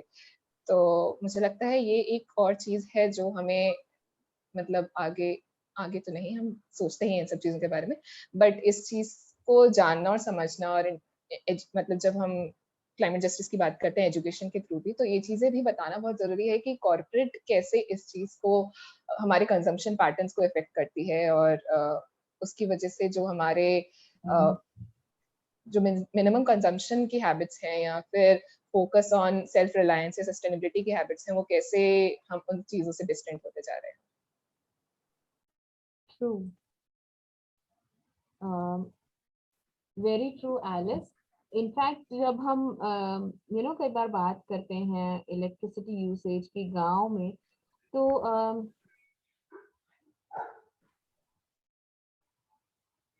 तो कई बार जब हम इलेक्ट्रिसिटी यूसेज की गांव में बात करते हैं तो लोग एक एक नैरो सोच रखते हैं कि ये बटन बंद कर दो, ये कर दो। हाउएवर गांव में तो कई घंटे तक इलेक्ट्रिसिटी का एक्सेस होता ही नहीं है। जिन गांव की नदियों में से बांध बनाए जाते हैं, जिनसे इलेक्ट्रिसिटी बड़े उद्योगपतियों की मॉल्स और बड़ी इंडस्ट्रीज में पास ऑन की जाती है, उन गांव में ही बहुत बहुत ज्यादा पावर कट होता है।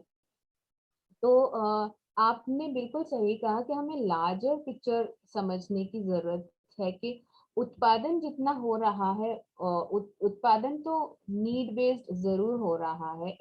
Like Gandhi ji also says we have everything we need, but there are some group of people, those who have those who need have more than they need.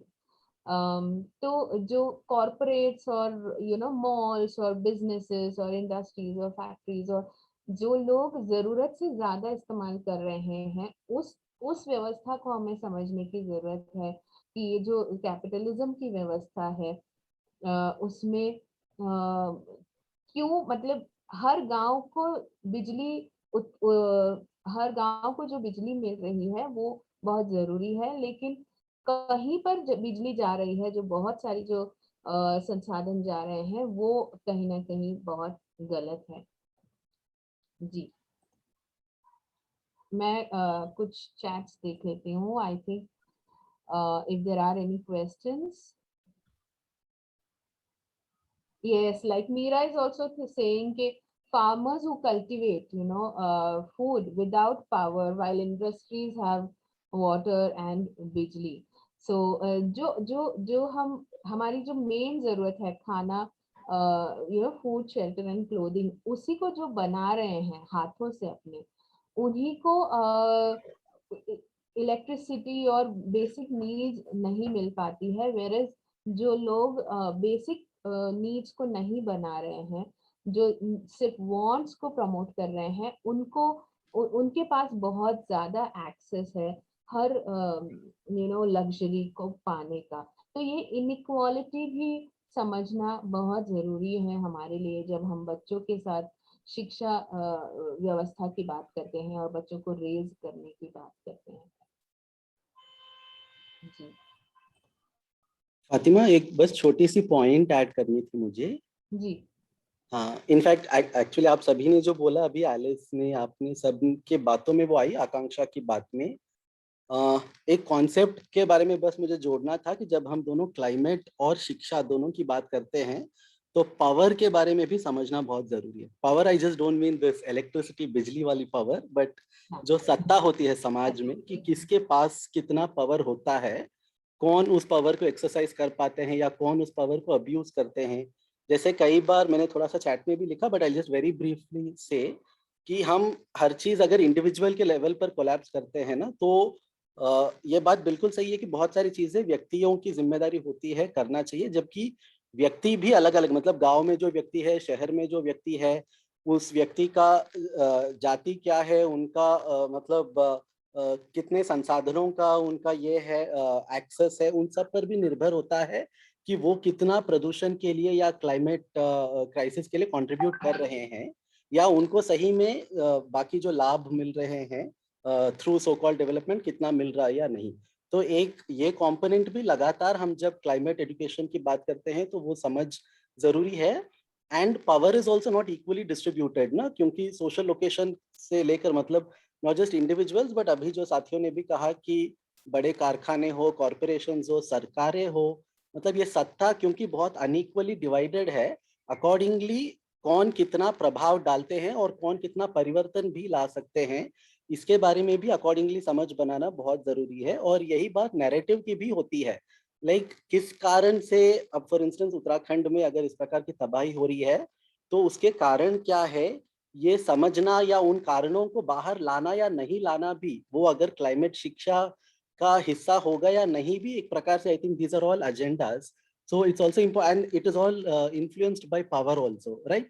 तो हमें अगर सही में एक प्रकृति को बचाने की दृष्टि से काम करना है तो, और वो उस दिशा में शिक्षा को भी आगे बढ़ाना है, तो इस पावर के नोशन को भी बहुत गहराई से और बारीकी से समझने की जरूरत है, because power is unequally divided.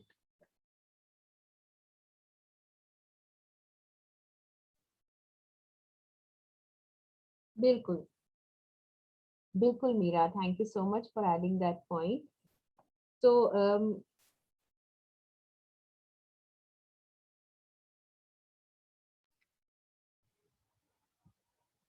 अब यश कंक्लूड कर सकते हैं मेरे ख्याल से, अभी और किसी साथी का वो नहीं है तो।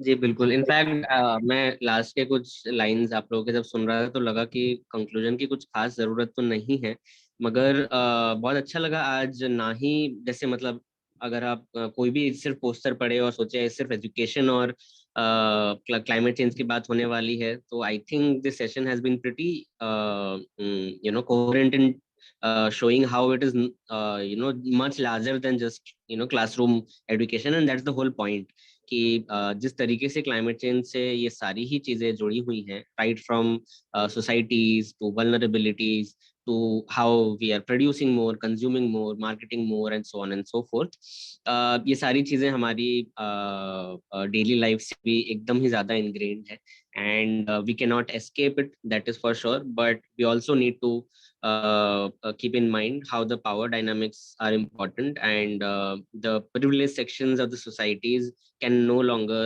say the same thing that we are all in the same boat, because we are not. We might be in the same oceans, but हम सब की boats के size definitely अलग हैं, and there are so many people who really have done nothing to contribute to this climate change, but are facing the worst brunt of it. तो उस बारे में right from zero waste life to taking क्या बोलते हैं action, basically activating action against corporatization, industrialization, and talking about a sustainable economy, काफी चीजें बात हुई हैं। बट इस वक्त मैं ये भी कहना चाहूंगा कि हमारे जो आगे के सेशंस होंगे उनमें भी ये सारी बातें और अच्छे से आएंगी। इकोनॉमी का अगला ही सेक्शन होगा, तो we should really look forward to that. At this point, I would like to extend our solidarity to the ongoing struggles in Hasdeo. The यात्रा दैट्स हैपनिंग। हसदे अरण्य का जो क्षेत्र है छत्तीसगढ़ में, वो कई सालों से हमारे वहाँ के आदिवासी भाई बहन लड़ रहे हैं अडानी के खिलाफ और कई सारे कॉर्पोरेट्स के खिलाफ। और स्टेट की जो पावर है, सत्ता बदलती रहे चाहे कोई भी पार्टी के पास जाए, वो ये देख रहे हैं कि कोई उनका साथ नहीं दे रहा। और रिसेंटली मीडिया भी जो है इट्स स्टॉप कोऑपरेटिंग इन अ वे और कवरिंग द इशू। तो उन सब साथियों को मेरा सलाम, हम सबका सलाम। साथ ही साथ उड़ीसा में जो बॉक्साइट माइनिंग फिर से शुरू करी जाने की जो बात हो रही है कोरापुट गांव में, माली पर्वत में, वहाँ के कई सारे साथी आदिवासी और दलित साथी हैं जो है हमारे, they are being arrested, they are being attacked, और कईयों पे बहुत सारी अभी कार्यवाही शुरू हो गई है। तो this also shows all of us कि जो फ्रंट लाइन या जो सबसे पुश टू द मार्जिन्स जो हमारे साथी हैं या जो सिटीजन्स हैं, भाई बहन हैं, how they are facing all these things. तो उन सब के लिए भी हमारी तरफ से सॉलिडारिटी। और ये हमारी एकदम ही ऑफ कोर्स कड़ी डिमांड है कि जो भी आदिवासी और दलित साथियों को उड़ीसा गवर्नमेंट ने अरेस्ट किया है, जो साथी हमारे हिंडाल्को के प्रोजेक्ट के खिलाफ है माली पर्वत के, उनको रिहा किया जाए और जिन पे भी केसेस हैं वो हटाए जाए। And that's about it. Fatima, just in case या हिमशी, अगर आपको कुछ भी ट्रांसलेट करना है, because I switch between languages, तो प्लीज बोलिएगा। नहीं, थैंक यू यश। मेरे ख्याल से आकांक्षा कुछ एक पॉइंट शेयर करना चाह रहे थे। आकांक्षा, आप अपनी बात रख सकते हैं। Sorry, I was just typing it. But yeah, I just wanted to highlight because, and I think maybe Alice or Shubham, if you would like to speak more on this, you'll probably know better. But we spoke so much about traditional knowledge and indigenous knowledge and sort of centering that knowledge in our environmental education. But what is happening to indigenous knowledge today is it is being actively wiped out by the education systems that have been established and like that are supported by the state and by different corporate entities that do education in these areas often, that they are actively extracting resources from and affecting the communities of too. So that's a very huge problem that often doesn't get discussed. And there are even residential schools, hostels, and all of that stuff where indigenous children are taken away to, and I mean, like whatever, they go to study there. And yeah, it is a problematic situation. And if anyone would like to read more on it or talk about it, or if this is an appropriate forum, I don't know, but I just wanted to bring it up. Sorry. Rather, this is a very important point, Akanksha, what you raised, that we are actually, looking forward to, we desire for self-reliant society, which indigenous people are already there, and we are, extracting, taking away their children and putting them into residential schools. And it's actually, not less than crime. A lot of cases, a lot of cities have, a lot of people have spoken about it, and a lot of struggle is going on regarding this issue. And I'm sure, as the team of NAPM says, they will probably have future sessions dedicated to this particular topic. Himshi, would you like to share anything about that? Sorry, Fatima, can you repeat it again? So Akanksha was also talking about the residential schools, so-called meant for indigenous tribe, where they are forced to send their children to residential schools, and they are alienated from their culture and completely shifted to a different particular lifestyle or a culture, and that's forceful, that's regimented. So a lot of struggle is also going on about this in many parts of the country, and so Akanksha was also looking forward to have a session or discussion about this. So I just said that probably in future we should organize a session where we talk about this particular part of indigenous children being alienated from their culture, simply because the particular company or corporate wants that natural resources in their land, and that is why they build these residential schools to compensate, so called. बिल्कुल फातिमा, आकांक्षा, actually इस issue पर मेरी बहुत in depth knowledge नहीं है. कोई और साथी अगर जवाब देना चाहे तो दे सकते हैं, पर हाँ, अभी जो पूरा इस महीने जो सेशंस हैं वो क्लाइमेट चेंज से जुड़े हुए अलग-अलग पहलुओं पर है. आज का जो था वो एजुकेशन पर था कि वो कितनी अर्थ सेंट्रिक है या कितना क्लाइमेट जस्टिस और जो चेंज की हम बात करते हैं वो उसका एक भाग है. तो मुझे लगता है कि हाँ, आगे के सेशंस में ज़रूर जो ये युवा संवाद की पूरी सीरीज चल रही है उसमें हम कहीं ना कहीं करेंगे. मीरा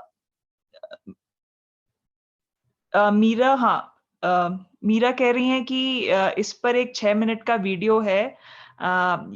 मुझे लगता है कि हम शायद प्ले कर सकते हैं, अगर वो मीरा आप प्ले करेंगे. हाँ, Cat will play it, but क्योंकि इसी टॉपिक पर रेलेवेंट है, so I think we can just have it. Do we have time? या that will be great.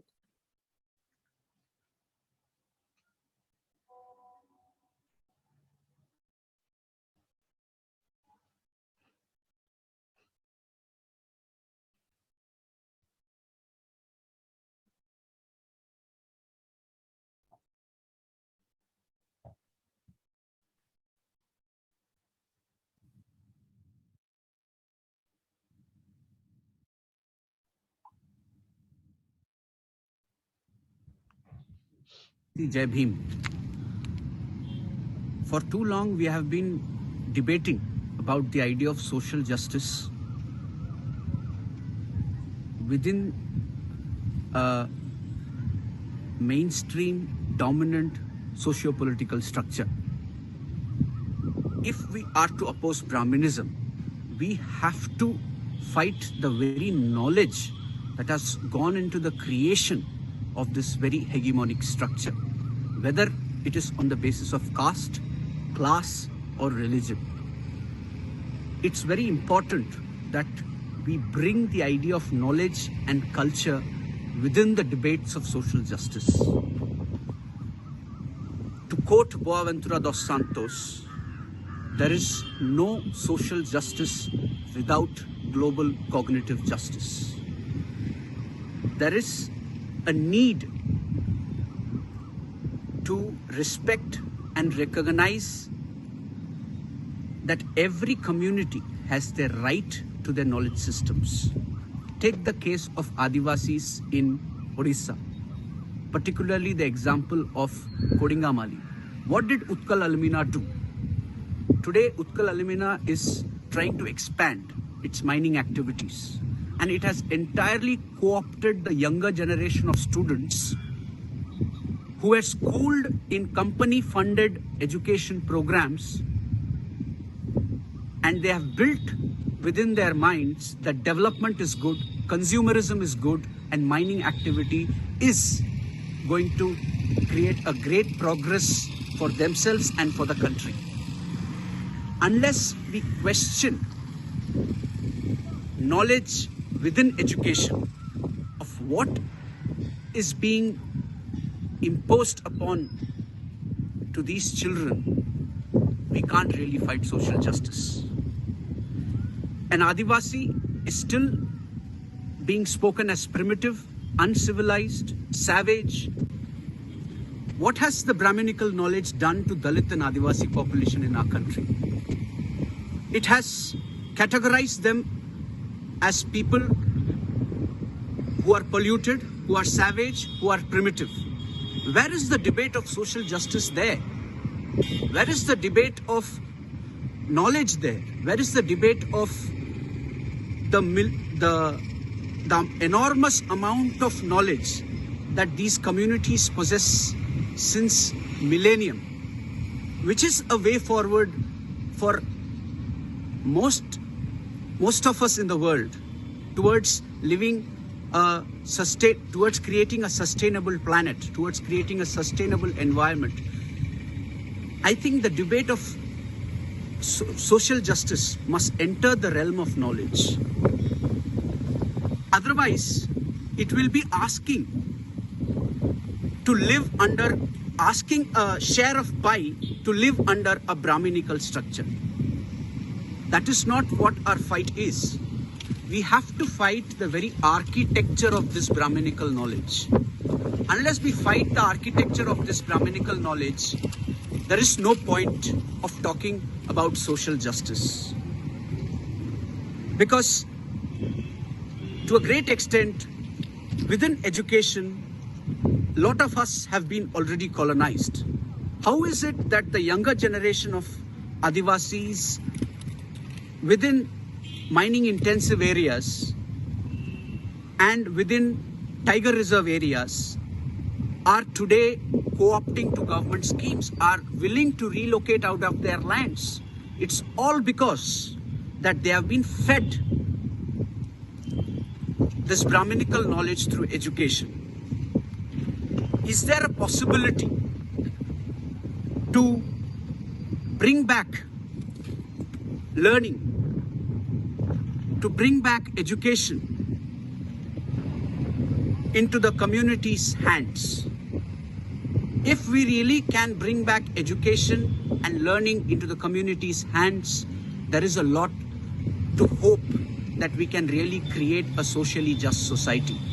Because we have already outsourced education and learning to private mafias, to state governments who are more worse, who are the most violent, and are the very crux who are propagating Brahminical knowledge to a great extent. And this needs to stop.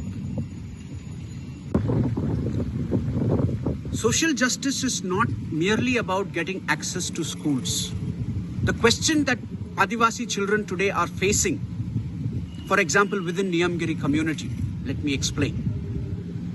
Will the children go and study in a school which is Hinduizing them? These schools are run by private players and government, under government schemes as well. And the private players like Kalinga Institute of Social Sciences, where 30,000 Adivasi children are supposedly to be studying there, they are being converted into Hindus. The children are being taught that mining is great. And the Kalinga Institute of Social Sciences has partnered with most of the mining corporations in Orissa. So what does an Adivasi child face? His father is opposing Vedanta, the son studying in a Vedanta sponsored school. How do we look at social justice in this framework?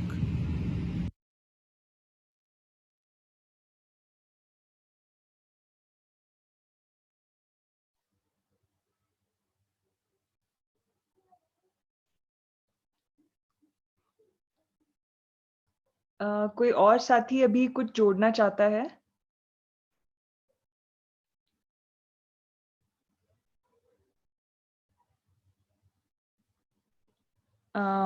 ठीक है, तो मुझे लगता है कि अब क्योंकि time भी हो गया है, तो हम सेशन यश ने थोड़ा कंक्लूड कर दिया था, पर मैं अभी हमारे साथ में जितने भी लोग जुड़े हैं, उनका जुड़ने के लिए धन्यवाद करती हूँ। और हमारे जो आज के स्पीकर्स थे, लतिका, एलिस और रिद्धिमा, आप तीनों का भी बहुत-बहुत धन्यवाद। और खास धन्यवाद फातिमा का इस पूरे सेशन को बहुत ही बेहतरीन तरीके से मॉडरेट करने का और अलग-अलग पहलुओं को आज के सेशन में लाने का।